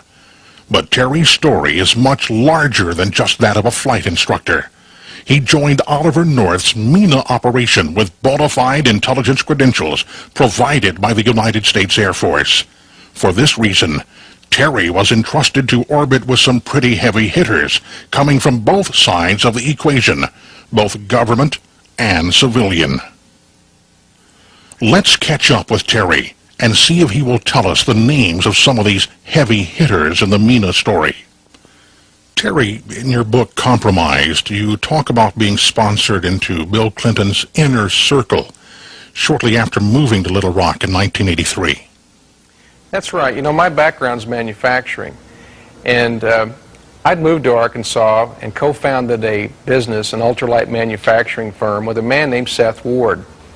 Now, Seth refers to himself as a Little Rock industrialist. He is, in fact, a self-made multimillionaire, and Seth is now emerging, though, as sort of the mystery man behind the whole Whitewater affair. Seth has a son-in-law named Webb Hubble. Webb Hubble, of course, worked at the Rose Law Firm and, in fact, right adjacent to Hillary Clinton's office. So, in fact, it was through Seth Ward and Webb Hubble that my wife Janice and I were introduced into the social circles of Little Rock, Arkansas. Now, is that the same Seth Ward whose name has been associated with Madison Guaranty, the Little Rock savings and loan controlled at one time by James McDougal, the so-called friend of Bill and Hillary Clinton who brought them into the Whitewater Land Development Project? Yeah, that is the same Seth Ward, all right. And, of course, his son-in-law, Webb Hubble, is the man who worked side by side with Hillary Clinton at the Rose Law Firm, and the man who Clinton had as his number 3 person in the Department of Justice until Webb resigned. The same Webb Hubble who is now a felon as a result of pleading guilty to Whitewater-related crimes. I believe they included overbilling the government when Webb was at the Rose Law Firm and tax invasion. It looks like Webb Hubble will soon be a star prosecution witness in the Whitewater investigation. Terry, it seems the Ward family was right in the thick of things. Were there any other family members that play into the story? Yeah, the Ward family is actually sort of infamous in Arkansas. Seth has one son. His name is Seth Jr. People call him Skeeter. Skeeter manages the family-owned business POM, or Park on Meter, in Russellville, Arkansas. And of course, the world now knows that POM has a military division that has provided weapons parts for various concerns, including Ivers Johnson Firearms, the CIA's proprietary. You know, Skeeter even admitted this clandestine relationship in a secretly taped interview. I ran my machine second shift to get the parts out for them real quick, and they never stiffed me. They never paid. They were bankrupt. But you did make some parts for Ivers Johnson? I made some firing pins, I think it was, on a screw machine. For them, it's about $12,000 worth, and they never paid. They filed bankruptcy. But an often overlooked ex-member of the Ward clan is Finus Shellnut. Finus surfaced briefly when the Jennifer Flowers scandal broke. It seems he and Bill Clinton were sharing Jennifer's favors. But when I met Finus in 1983, he was married to Seth Ward's youngest daughter, and it was Finus who worked for a bond trader named Dan Lassiter. Dan Lassiter? That's a name I've heard before. Isn't he Bill Clinton's old friend, and wasn't he convicted of cocaine charges? Yeah, that's right. Dan Lassiter is another multimillionaire that enters into this story. Dan, of course, was a very high-profile bond trader who lived in Little Rock in the mid-1980s, traveled in very high social circles. In fact, it was Dan Lassiter who not only employed Finus Shellnut, but it was Dan Lassiter who employed Roger Clinton as well. Dan Lassiter employed Roger Clinton, the president's brother? Didn't they both go to prison on cocaine charges? Yeah, that's right. You know, it was Roger who was Dan's chauffeur, actually. And of course, it was Dan Lassiter and Roger who got involved in the whole drug investigation that ultimately ended up ensnaring about 10 other prominent Arkansans, including an Arkansas state senator. So there was a multitude of people that went to prison over this story. Another interesting point, though, that I point out in my book, Lassiter and Company, Dan Lassiter's firm, is where Barry Seal was doing not only his, but the CIA's investment banking. You're saying, as an insider, that you have knowledge of Barry Seal running the CIA's money through Lassiter and into the Arkansas bond business. That's exactly what I'm saying. In fact, Barry Seal confided to me that he was taking millions of dollars of money to Dan Lassiter to more or less be laundered through his firm in the form of loans, money being slipped back quietly to CIA subcontractors, companies performing services for the CIA in Arkansas during this whole time frame. That sounds like a pretty slick arrangement, but it must have included people beyond Seal and Lassiter to pull that off without triggering questions from bank officials. Can you name any of the recipients of these fictitious loans? Yes, I can. In my book, in fact, I document a $2.75 million loan made to POM, or Park on Meter. Now, that money was diverted through ADFA, Arkansas Development and Finance Authority, which in itself was a quasi-state-run organization set up by Bill Clinton for the purpose of administering loans to underprivileged companies. Terry, are you saying that ADFA, the Arkansas Development Finance Authority, a state agency, was created by Bill Clinton as a way to launder CIA money? I can say this. From its inception in 1985 to 1991, ADFA loaned out over $719 million. Now, there have been Freedom of Information lawsuits filed in Arkansas trying to get the state to show the buyers of those bonds, the bond sales that went to create that kind of money. To date, there's been no admission by the state of where that money came from. And the POM loan, going back to it, was in violation of ADFA's charter, because certainly POM would have qualified for outside loans without ADFA's backing. That is a lot of money. Nearly $750 million. And you say Barry Seal's organization was responsible for bringing in a substantial amount of that cash. Well, by Seal's own estimate, he was flying in nearly $40 million a month into Little Rock at the height of the money laundering activities in 1985. Tell me, has anyone else surfaced who could help corroborate the strange goings-on within the bond industry of Arkansas? Yes, there's a man named Dennis Patrick and others who have surfaced, but Patrick can document over $109 million was laundered through his bond trading account in the mid-1980s.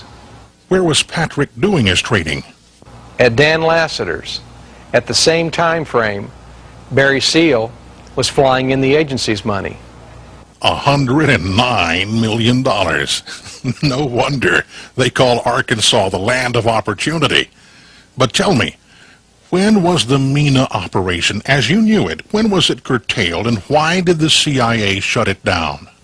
Since you brought up their old state slogan, to answer that, you really must go back to their other state slogan, which is Arkansas is a natural high. You see, it was the drug investigation into Dan Lassiter and Roger Clinton that caused the CIA to abruptly curtail their operation and pull out. What had transpired was by 1986, there were 2 independent grand juries being formed to really start probing into all this money laundering activity, which appeared to be coming from a major drug operation. The last thing the CIA needed was for a multitude of their assets to be dragged before federal grand juries.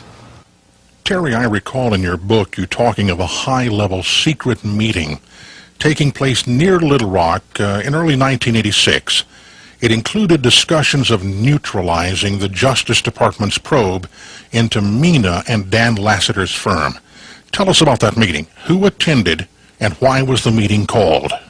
The meeting you're referring to is the meeting I call the bunker meeting, since the meeting took place in a World War II ammunition storage bunker at Camp Robinson, an Army camp slightly northwest of Little Rock.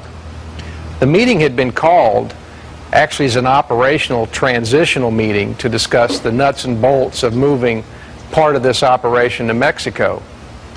But what transpired was a rather heated discussion between Bill Clinton and the CIA's designee from Washington concerning damage control for the Clinton gubernatorial administration.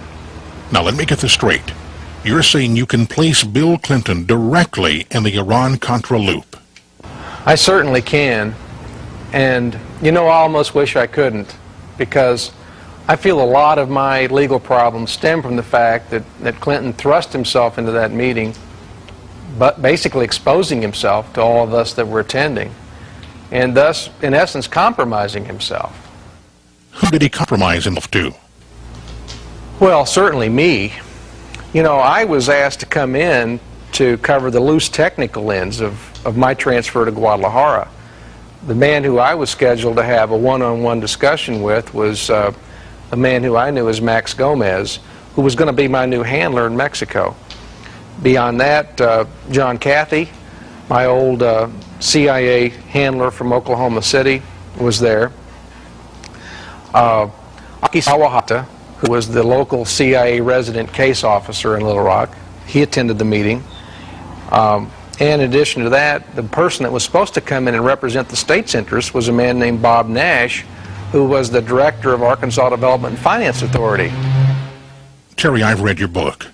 Now, most of these people weren't really using their real names, were they? They had code names, right? Well, you know, I would find years later that I was orbiting in some pretty high circles, some very high echelons, that even to this day still impress me. Let's try to decode these guys. First of all, John Cathy is in fact Oliver North. Secondly, Max Gomez, now that's interesting. Gomez is in fact Felix Rodriguez. Rodriguez, not only being an ex-CIA agent going back to the Bay of Pigs, the Phoenix Project in Vietnam, Felix Rodriguez is a close confidant of George Bush's, and the man who tracked down and was even around during the assassination of Che Guevara.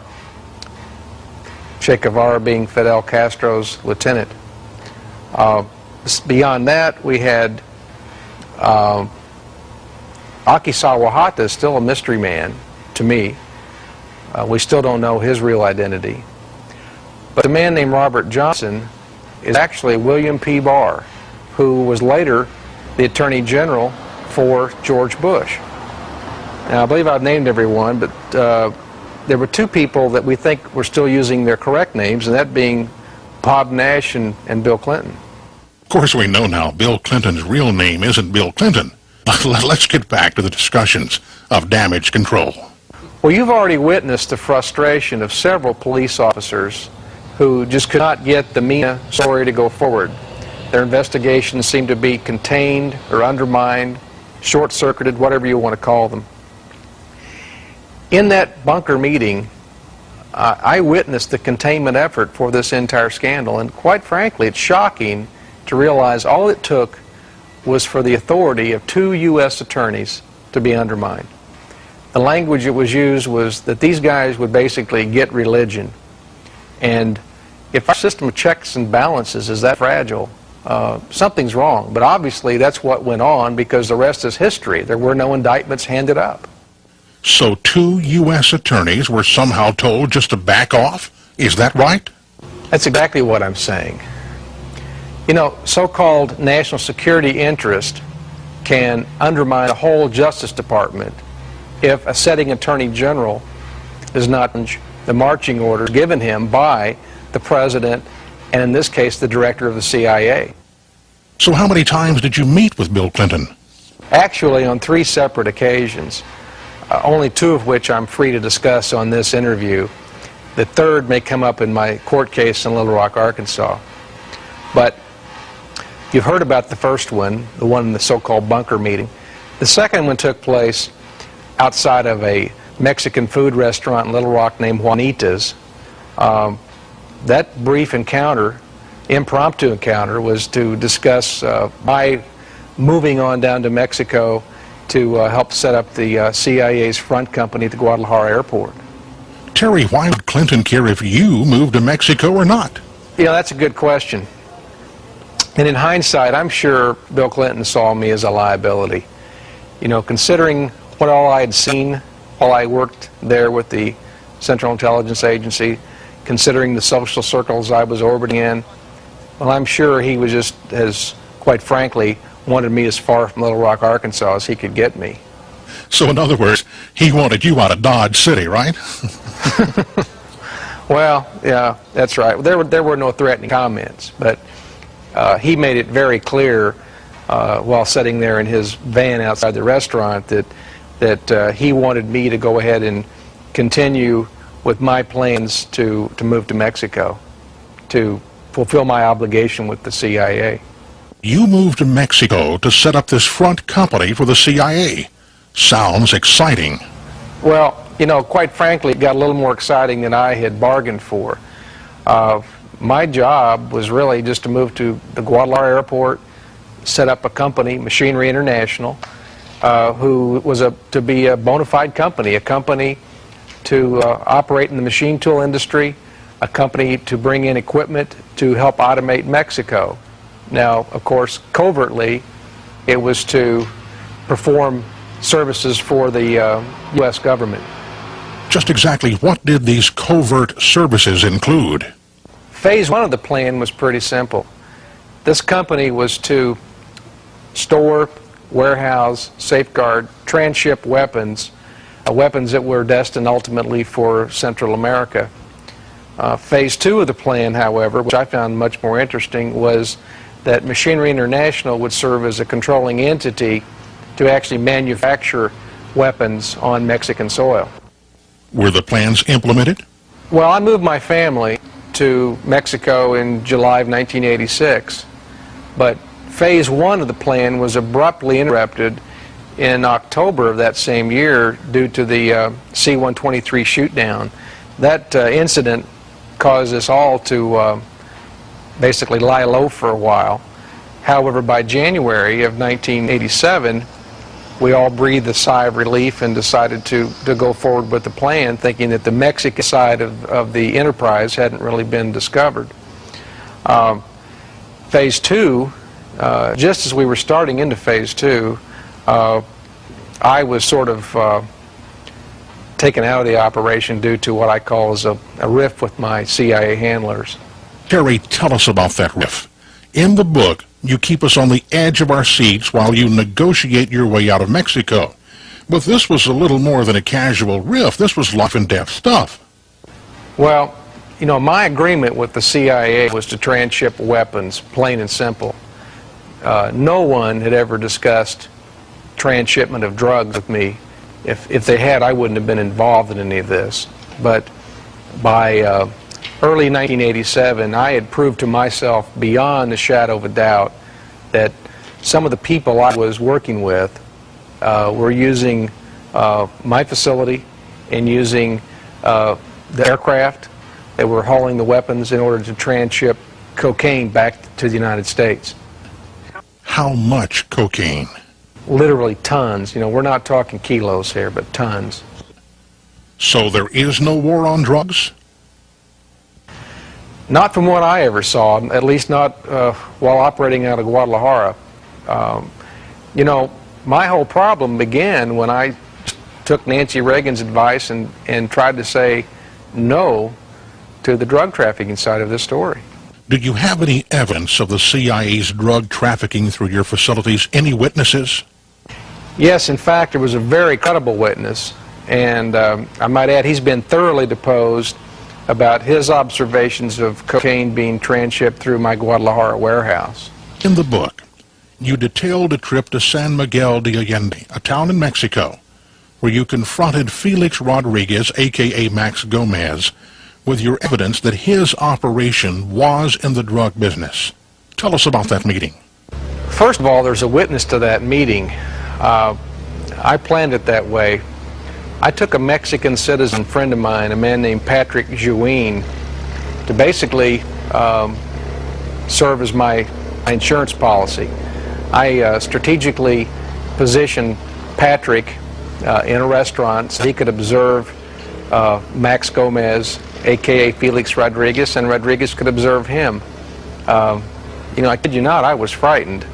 The good side is Patrick didn't have to witness a homicide, and of course the bad side is things didn't turn out as we agreed in that meeting. So you and Mr. Gomez came to an amicable agreement? He considered you a loose cannon, right? I mean, you wouldn't go along with the drug trafficking, you just waltzed out of there? Well, that's what happened, although I did have a major bargaining chip. I was in possession of evidence that concretely proved that cocaine had been transshipped through my warehouse by CIA people. What kind of concrete evidence? Well, I had samples of the shipment that I had found in my warehouse in Guadalajara, July 5th, 1987. You see, I had the wherewithal to safeguard a few kilos just to be used as evidence, seeing as how my handlers kept complaining I lacked concrete evidence. It was mutually agreed upon that I didn't have what it took to be a CIA agent, and I should probably leave Mexico. So eventually it was agreed upon that my wife and I and our 3 sons could travel back to the U.S. unharmed. But you were double-crossed, weren't you? I mean, you do say in the book you found out you weren't dealing with honorable men. Correct. And that's where this story gets real personal and real scary. Shortly after my family and I crossed the Rio Grande, we were able to ascertain that there had been a computer profile created on us that labeled us pretty much a modern-day Bonnie and Clyde. That profile showed us as being armed and dangerous. It said that we carried concealed weapons, had been known to use them in the past. Of course, it labeled me as a high-profile drug trafficker operating out of Central and South America. And besides that, we found out that people were actively trying to determine our whereabouts. What did you think they wanted? Well, most assuredly, they wanted me to meet the same demise as Barry Seal. They wanted me and my wife dead. Terry, did you ever find out who created the false computer profile of you and your wife? And yes, that person is Bill Clinton's old chief of security, Arkansas State Police Captain Raymond Buddy Young. Now, Mr. Young is no longer with the Arkansas State Police, however. Mr. Young is now with FEMA, or Federal Emergency Management Authority, for the Southwest out of Denton, Texas. But you and your wife have sued Buddy Young and the others who say you were involved in this ordeal, correct? Yeah, the criminal justice system was obviously used against me and my wife by some very powerful, selfish, and cowardly individuals. We've sued the people that we feel we can prove helped orchestrate the wrongful criminal indictment against us. I'm not going to sleep until I can drag those people to court. They have to be held accountable for their actions. In fact, the federal judge who acquitted me said that Young and another ex-trooper had what he called demonstrated a reckless disregard for the truth. Now, Harry Truman, my old hero, wouldn't have been so kind with his selection of words. Harry would have said, "They are blatant liars who perjure themselves as they try desperately to get me and my wife convicted on trumped-up felony charges, just to destroy my credibility." But I'm still willing to give the system its chance to work and drag those who attempt to destroy me to justice. Terry, do you feel threatened? I mean, you're obviously making some very powerful people very, very nervous. Sure, I'm human, and I operate under a continuous threat of not only to my person, but my family as well. You know, our phones have been bugged, we've had burglaries, I've had a written death threat pasted on top of a cover page of Time magazine. These are cowardly people who it's difficult to tell what they would resort to once we get them fully cornered. But I can tell you this, I know what they're most frightened of, and it's a court of law. Come now and meet the woman Janice Reed, who was needlessly and mercilessly targeted and pursued by government agents.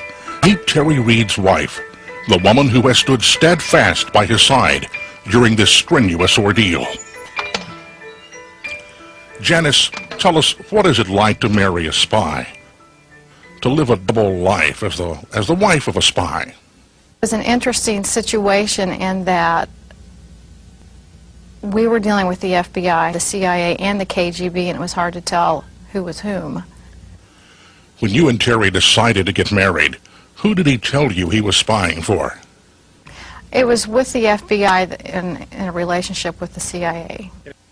Did you meet some of the other agents and spies Terry was working with? Yes, I met quite a few. He was dealing with several international people, a lot of Japanese, a lot of Hungarians, and then someone who surfaced later in the news that I met as John Cathy. He later surfaced as Oliver North, but I did meet him in Oklahoma City. Do you have any distinct memories of Oliver North? Well, as a matter of fact, he happened to be in town when I gave birth to my oldest son, Duncan. And John Cathy, who later became known to me as Oliver North, came by the hospital with Terry and brought roses and offered his congratulations. When you moved to Little Rock and Terry began working with Oliver North's Contra training program, did you know then what he was doing? Yes, to a certain extent. Peripherally, I knew what he was involved with. I preferred not to know all the details, and obviously he was not going to tell me all the details. What was his main job in the Berry SEAL operation? Ultimately ended up working in the Mena, Arkansas area, training Contra pilots. Who were some of the Arkansas's power elite that Terry's CIA assignment put him into play with? I mentioned Webster Hubbell. Of course, my husband was acquainted with Bill Clinton, Vincent Foster. A lot of that group from the Rose Law Firm were acquaintances. After Arkansas, you and Terry moved to Mexico to work for the CIA. How did you like living in Mexico?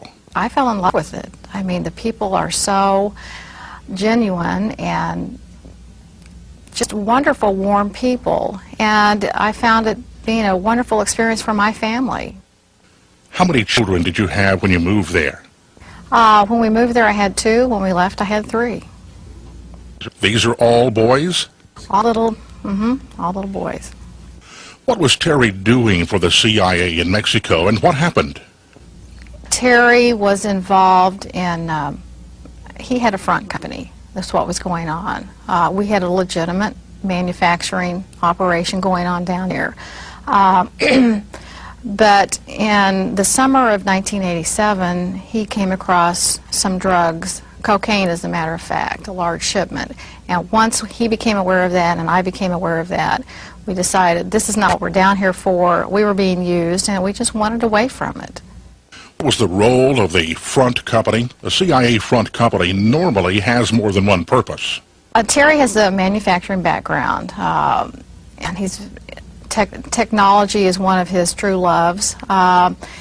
He was involved in high-tech machine tool equipment, shipping it down to Mexico, trying to start up businesses down there, which is very legitimate. It's what was going on then and it's what is still going on now. Through this company, he also allowed weapons to be shipped through the company, and he was aware of that and went along with that.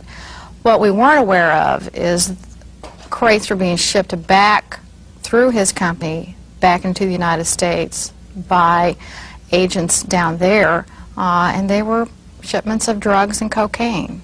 And this was done with the knowledge of the U.S. government. When you became aware of this, how did you react? Oh, I was terrified. I did not want any part of the drug world. That whole world, they have their own set of rules. I was down there, I was a mother, I had a family, I had 3 little boys to think about. That's not what I bargained for.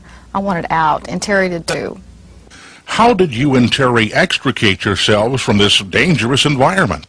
It wasn't just an automatic overreaction. Terry and I sat down, decided how we're going to get out of this mess. And over the course of about a month, we tried to set things in play that would get us out of there. It ended up with a fairly argumentative confrontation with one of his handlers down there, and it was not a pleasant scene. And he said, well, okay, well, we're just going back to the States. We went out of here. I don't want any more to do with this, and we're gone. And we left, and that's when our troubles began. What were your plans as you left Mexico? We thought we were going to the States to get help, to see Oliver North, to see the people that were behind setting us up in Mexico. We thought, well, we'll just tell them what's going on, they'll understand, they'll take care of it. We're very naive. After returning to the U.S., what happened? Bit by bit, we found out how deeply we were involved in this. And Terry found out more and more how much inside the inner circle he was, unwittingly and unknowingly. And based on that, I was very much a part of that too, by virtue of the fact I was married to him. Once we got back to the States, we found out our parents were getting phone calls, suspicious phone calls, wanting to know our whereabouts. When agents started showing up at the doorstep of my mother-in-law and my parents, saying they were looking for us, we got the message real fast that this was not going to be fun. So you were being painted as drug traffickers and agents of the U.S. government were looking for you? They went to my sister, they went to my mother, they went to my father, they went to Terry's 72-year-old mother and threatened. They threatened family members saying, you turn over your children, tell us where they are. If you don't, you're in trouble with the law too, and you can be incarcerated. When we were dealing with that, with our elderly parents, seeing them being threatened, we knew this was for real, and they weren't going to be understanding. They were after us. What did you do then? At that point in time, we decided we're going to take off. We're going to run because obviously they were not being reasonable. They did not want to hear our side of the story. How does it feel to be pursued by government agents when you've done nothing wrong?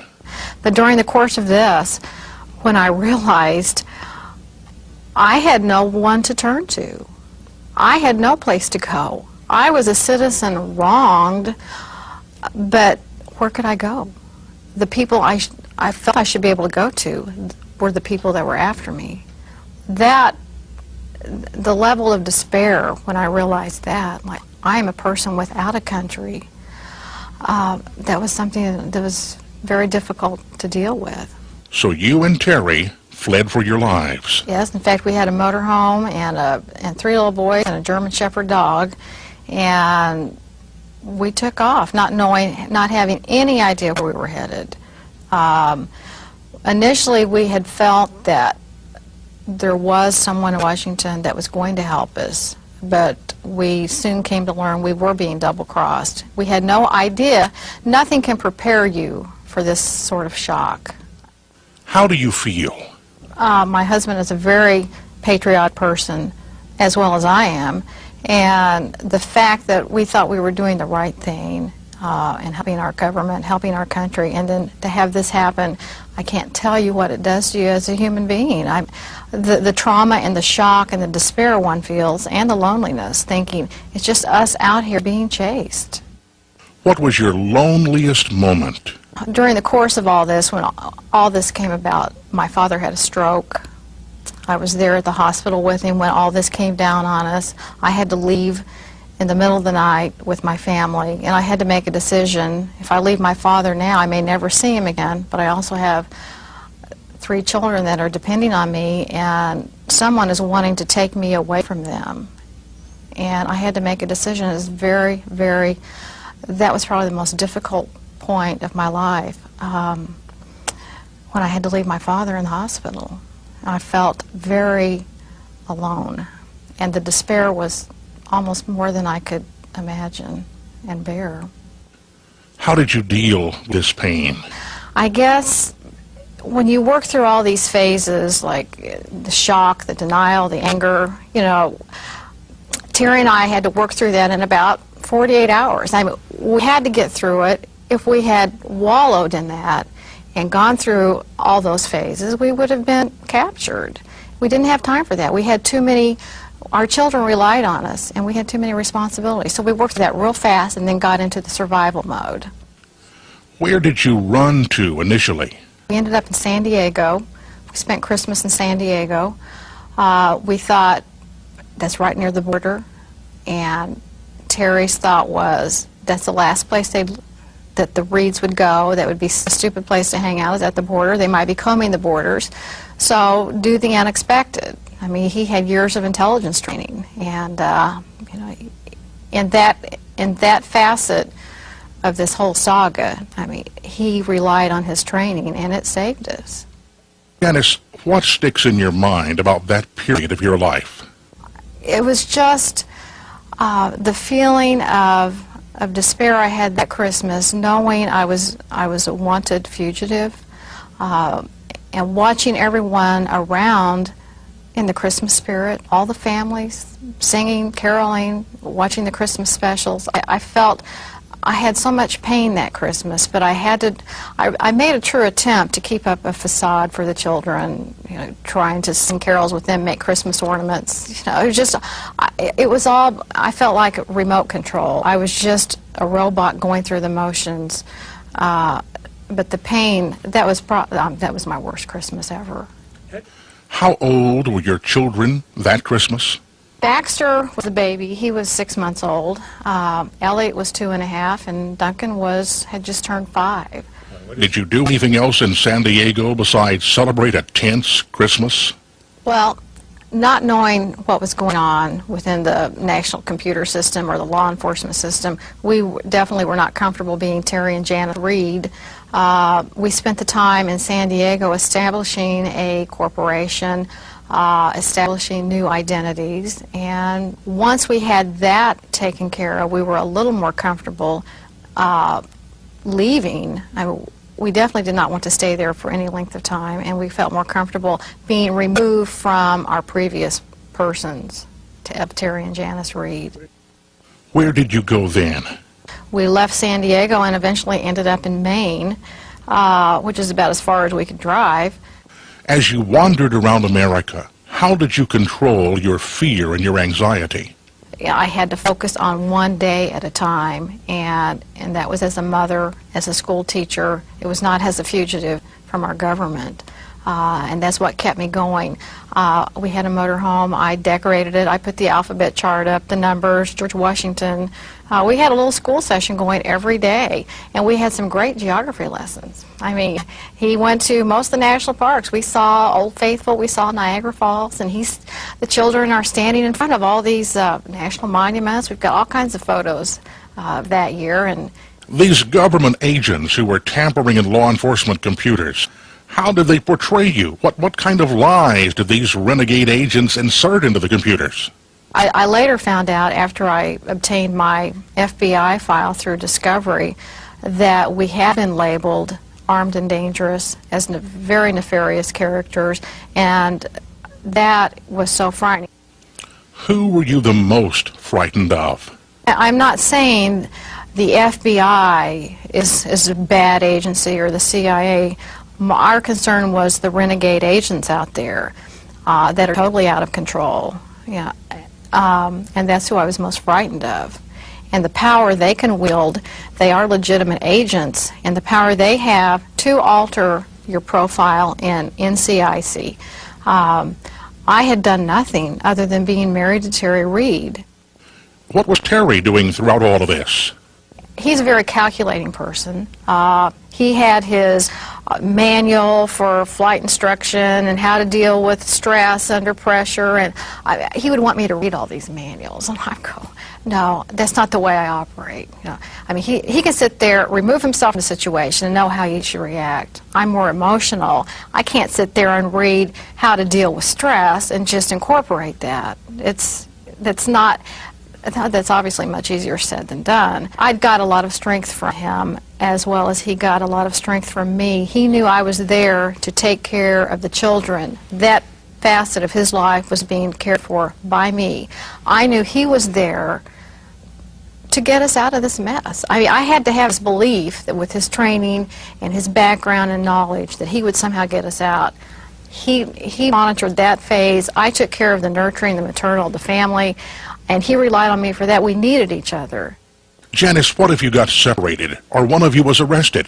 Had Terry covered that contingency? We had a plan. Terry always had plan A, B, and C in envelopes in code talk, and I had to have those memorized. We knew where we were going to rendezvous or what each plan was. Now, how long did this last? How long were you on the run? Over 6 months we were on the run. after that length of time, you just start to question, what are we doing? We obviously had evaded them. Terry did a very good job keeping us out of harm's way. It got to the point, though, we did feel very threatened. I'd been asked before, what were you prepared to do? When I felt as a mother threatened, I would have been prepared to do anything. In fact, I got to the point, I did get a Smith & Wesson .38 caliber featherweight, and I carried it in our diaper bag. It was with me at all times, because I never knew if someone was going to come barging in the door. That could happen. If they had located us, if they had put a monitor on us, they could have found us easily, barged in our door in the middle of the night and trying to take us away. I was prepared to shoot. Being responsible for 3 little boys, I felt very capable of doing what I needed to do. How did you feel the day you stopped running? I think we were just so worn out. I guess we still had this hope, and Terry had enough contact thinking someone might be able to take care of this up the line. I mean, we wanted to think that. We were told that was going on. We just didn't know. But you just get to the point, you can't do this forever. We're not being fair to our children, our families, ourselves, going through this trauma. Then what transpired? 2.5 years in the criminal justice system. And that, I can tell you, is no fun. Our troubles were just beginning. What do you believe led to your charges? There was never any evidence on my part that I should ever have been indicted. In fact, I sat in the federal court one day and the judge said, pointed to me and goes, well, I can't figure out why she's here. And none of us could, other than the fact I had a marriage license and I'd married Terry Reed, and that's why I was there. I was used as a pawn to get back at Terry. I was approached on numerous occasions saying, hey, you tell us everything you know, you tell us everything about your husband and we'll let you go. Well, first of all, I had nothing to say, and second of all, I wouldn't do that. I mean, I can't be used as a pawn. I was offended that they were trying to use me for that and putting me through the pain of the indictment process. We were both up for 20 years. I mean, living with that every day and dragging on for 2.5 years, I mean, it's amazing we survived. Why was Terry charged? He was set up. The problem with Terry was, in some of these activities, covert activities, there's often people from the criminal world that get involved. CIA, FBI, they like to use drug smugglers or former criminals or pilots that have a record because, you know, they're compromised. Terry had no record. I mean, he had a squeaky clean background, so you know, they need something to set him up with, which is what happened. Was it a nightmare being in the criminal justice system? Yes, as a matter of fact, being involved in the criminal justice system for as long as we were was a rude awakening. I found out that justice is not out there unless you have a whole lot of money. I hate to say that, but we were forced to liquidate everything we had. We had a little money at the time. That was all depleted immediately. We were forced to get 2 different attorneys, which, because of conflict, they tried to turn me against him. And after 2.5 years, we did not declare bankruptcy. However, our credit was ruined. We were nearly destitute. After the fact, after we were found innocent through freedom of information, we found documents that would have totally exonerated us that the prosecution had within their, right there within their office that they suppressed. So the shock and the horror just continued. Initially, it was all physical, emotional, and later it was just the shock of this is the way it works, and no one is held accountable. That's what's so wrong. I sat there in the courtroom watching a prosecutor point the finger at me saying I deserve to be locked up when I had done nothing. I was found innocent. Terry was found innocent. We walked out of the courtroom that day. It's like, adios. It's been nice. It's like there's no restitution. Our lives were destroyed. Financially and emotionally, we were just devastated. It's like, sorry, I guess we made a mistake. But they don't even say that. You know, you walk out with a piece of paper, not guilty. goodbye. Our system is out of control. There is no check and balance, and that's what's frightening. Janice, do you feel this is the way the system has always worked, or have things changed? No, this is not the America I grew up with. In fact, I can't believe this is America. I can't believe this is what our system has degenerated to. I want to go back in time. I grew up in the 50s. I want to start over. We need to start looking back the way it used to be when people were honest, when people were accountable. That's what needs to happen, because this is not the America I grew up with. What would you like to tell the American people about the corruption within the Justice Department? We were discussing how I felt when we were acquitted. We went through a very brief period where we thought, well, let's just start all over. Let's just pick up where we left off. Well, we found we couldn't do that. We had gone through too much just to walk away from it. And I knew Terry he couldn't live with himself. When you sit in federal court and watch state troopers and government officials sit there and perjure themselves, and the prosecutor knows that, that's not right. But Janice, you're fighting within an obviously corrupt system. Do you honestly think you can win? Well, I'm a 60s person. I mean, that's inherent. That's an inherent part of me. I still have this sense of right will prevail, and I think sometimes I'm terribly stupid to think that. But Terry and I got acquitted. I didn't think that would happen. I'm committed. I do have this belief that we can make a difference. Terry Reed fought the Vietnam War and survived. He and Janice fought the criminal justice system, and they won against tremendous odds. They are now fighting Time magazine and will surely prevail. And to show you just how vindictive Time magazine became when they pulled out the stops to help get Bill Clinton elected, listen to the following taped conversation between Time reporter Richard Behar and Toshiba machine tool executive Takashi Osato. Can I ask you something? Yeah. Terry says that he did some intelligence work for the FBI. Boy, FBI? The FBI? When he was working with Toshiba. What? Yeah. I don't know what he means.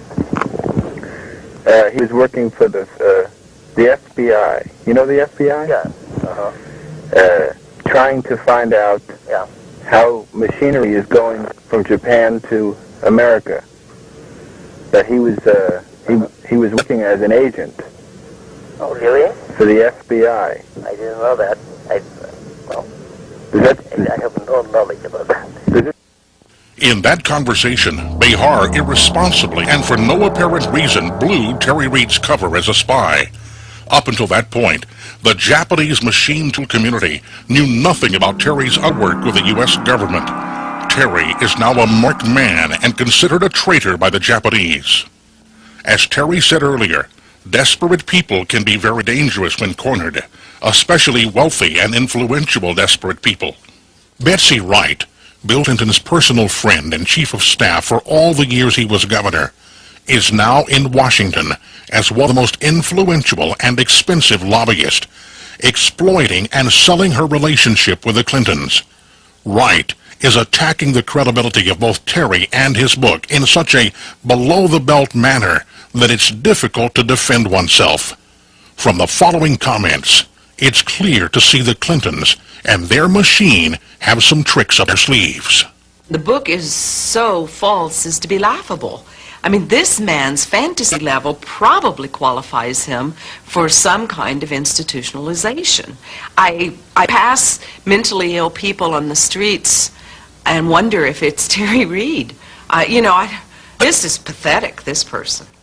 Terry Reed and his wife, Janice, have been fighting a long, lonely battle for over 4 years, attempting to not only bring these men to justice, but to also unearth the Mena-Contra connection. They're convinced that the American public has a right to the truth. They feel they are defending the Constitution of the United States of America, and that this country should never resort to drug trafficking to finance secret foreign policy. Their crusade could shed some much-needed light on a government out of control, to the extent that the Central Intelligence Agency is compromising the office of the President. The allegations there are of the most serious nature, involving allegations of high crimes in high places in Washington. They involve allegations that a C-123, C-130 operation, contract operation, was operating out of Mena Airport, transporting guns to Central America and returning drugs to Arkansas, and laundering money in Arkansas from the sale of those drugs. Beyond that, one has to wonder if the executive branch has devoured the judicial branch. Does the country still have a triangular balance of power between executive, legislative, and judicial? The Reed case has the potential to expose political prisoners rotting behind bars simply because they have become liabilities to corrupt politicians. It's shocking to believe that this great nation has resorted to gulags. Come now and meet the nucleus of the legal team the Reeds have assembled. These courageous lawyers will tell you firsthand the significance of the Reeds' constitutional rights case, a case that could revisit the Iran-Contra cover-up, a case that could possibly lead to the impeachment of a sitting president, and a battle that continues. Let's ask Robert Maloney, a man who has practiced law exclusively in federal court for over 14 years, what attracted him to the Reeds case. One of the things I discovered during a 2-year period I've been representing Terry and Jan was that it was much more than a run-of-the-mill civil rights case. It's about corruption. Corruption at the deepest levels of government. In 1986, when a C-123 transport plane under maintenance and ownership of the CIA was shot down over Nicaragua, people thought it was unbelievable that the CIA was running a covert operation in violation of the express wishes of the American public, as contained in the Bolin Amendments. That was unbelievable. But we've learned since then that it was just as true. People may find it unbelievable that certain elements of our own government are trafficking in narcotics, maybe for personal gain, maybe thinking that the ends justify the means, that what they're doing, dealing in drugs or using drugs to support their efforts, and in this case the Contra effort, was somehow legitimate. Terry Reed felt the Contra effort was legitimate when he found out that people in the same operation he was working in were dealing in drugs, made a moral choice and a courageous one, and as a result he left it and was persecuted for it. Terry Reed knew a lot about what happened in this operation, both in the state of Arkansas and in the CIA. For that knowledge, he was persecuted for it. For being Terry Reed's wife, Janice Reed was persecuted for it. And their children were dragged along into this mess with them. 3 children who haven't known anything more than the fact that their parents are constantly fighting this unknown force. What we've come to know as the Iran-Contra scandal and now the Mena scandal is only part of the story. What we've learned was that there was a cover-up of a lot of those stories. A lot of Mena scandal has been covered up. There are federal, state, and local officials who have said that they've been stonewalled, subverted, and obstructed in getting this evidence out. That's not the end of the story. The media in this country, the major publishers, networks, haven't covered this story. In fact, one of them has done even worse. Time Warner, during the heat of the presidential campaign, did what we consider to be a hatchet job on Terry Reed. Instead of reporting on a Mena scandal, which their reporter, Richard Behar, had been investigating for years, Time Warner and Time Magazine decided to do a story on Terry to cut him off at the knees. What's more shocking is that they set out to undermine the full and accurate and balanced reporting of a scandal that had been in the local press in Arkansas for years. In the 2 years I've done this case, I've had dozens of phone calls from people I look at as political prisoners. They ask for my help, and my heart goes out to them.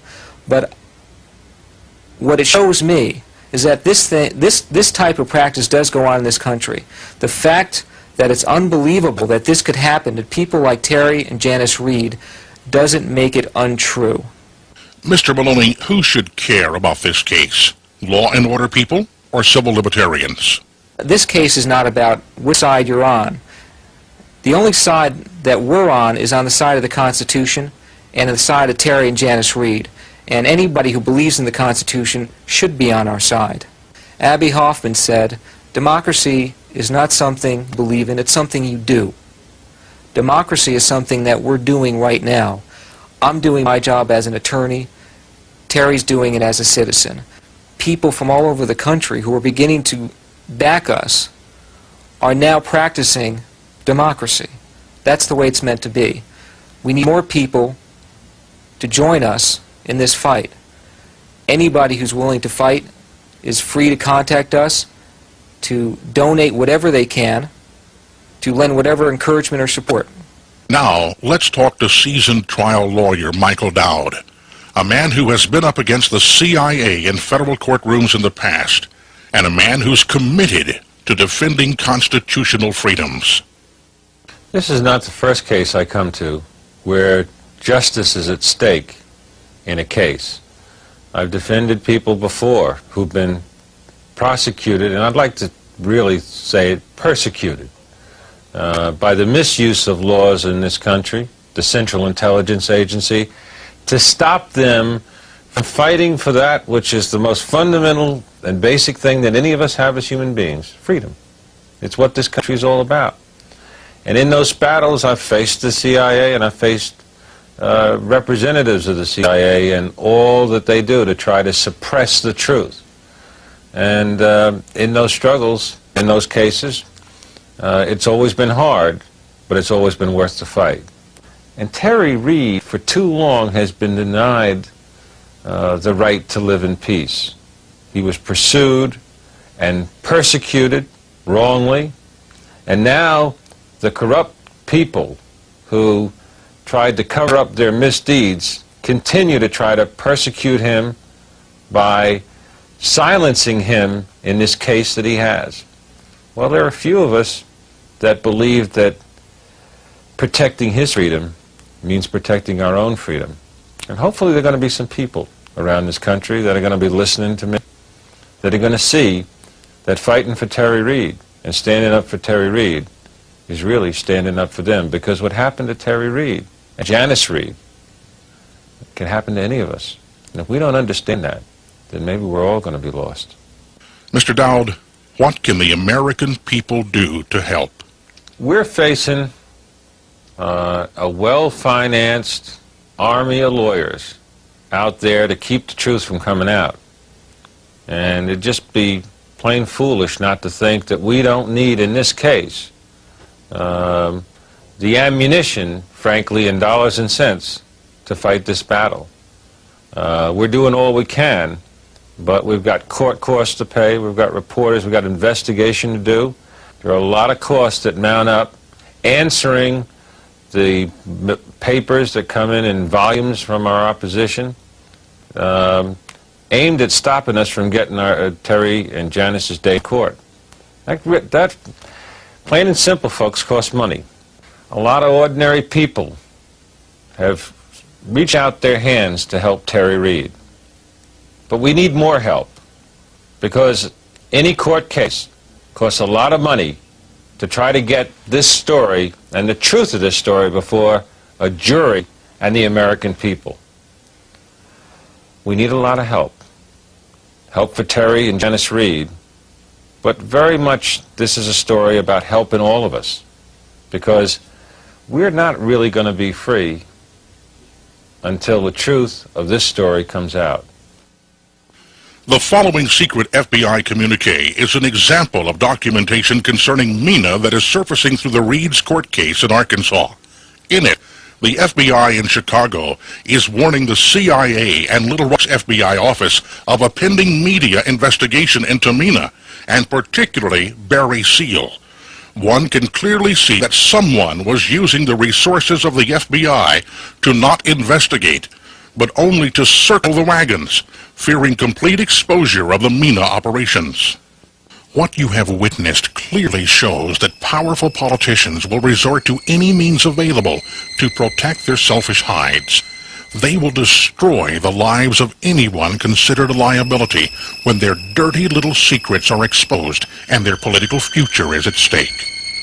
The lives of loyal and patriotic citizens are merely disposable if their demise somehow helps to bury a scandal of the magnitude of the Iran-Contra affair. Commanders-in-chief, such as Ronald Reagan, George Bush, and now Bill Clinton, who have taken oaths to lead and protect this great nation will, with no notice, turn and devour those they are leading if the situation suits them. Adler Berriman Seal was assassinated in order to assure what he had stored in his brain was never made available in a court of law. Eugene Hassenfuss was abandoned and smothered with lies when he became a living link to failed foreign policy being run out of the back door of the National Security Council. Professional law enforcement officers such as Bill Duncan were discarded and ridiculed when they refused to turn a blind eye to the subversion of the judicial system. Terry Reid and his family were stalked and hunted like animals simply because they possessed information damaging to the ruling oligarchy. The criminal justice system in this country is being used as a weapon of political retribution. Terry and Janice Reid experienced this firsthand, but they fought back, and against all odds, they prevailed.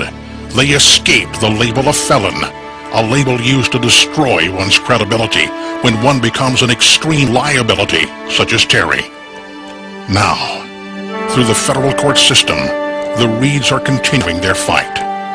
There, within the mahogany-paneled walls of a federal courtroom in Little Rock, Arkansas, they are trying to not only correct the wrongs levied upon them by selfish and faceless bureaucrats, but to protect the Constitution of the United States of America as well. The Reids and their lawyers hope to leave behind a legacy of case law defining the punishment for those who attempt to discard, abandon, and destroy those who attempt to serve this country well. But the Reids are learning another ugly lesson. Our system of justice hinges on only one thing: money, not fairness nor truth. As the prominent trial lawyer Jerry Spence wrote, quoting Mr. Spence, although the government still gives lip service to the jury system and to our constitutional rights, trials have largely become public trappings to reinforce the myth that in America we are still free, end quote. There is nothing free about trying to right the wrongs brought about as the result of a manufactured crime and the resultant wrongful indictment. This is a capitalist society, and without money, there is no justice. Cases like the Reids scream to be heard. Sometimes they simply wither and die if not properly funded. As Spence also wrote, again quoting Mr. Spence, the small but important case, the new or novel case, the case of principle with little damage, the just but difficult case requiring the investment of large sums of money for witnesses and research, are all cases likely to be lost for want of a lawyer, leaving multitudes of just cases never to see the inside of a courtroom, end quote. Victory over drugs is our cause. No, they didn't tell me anything about it. They didn't say anything to me about it.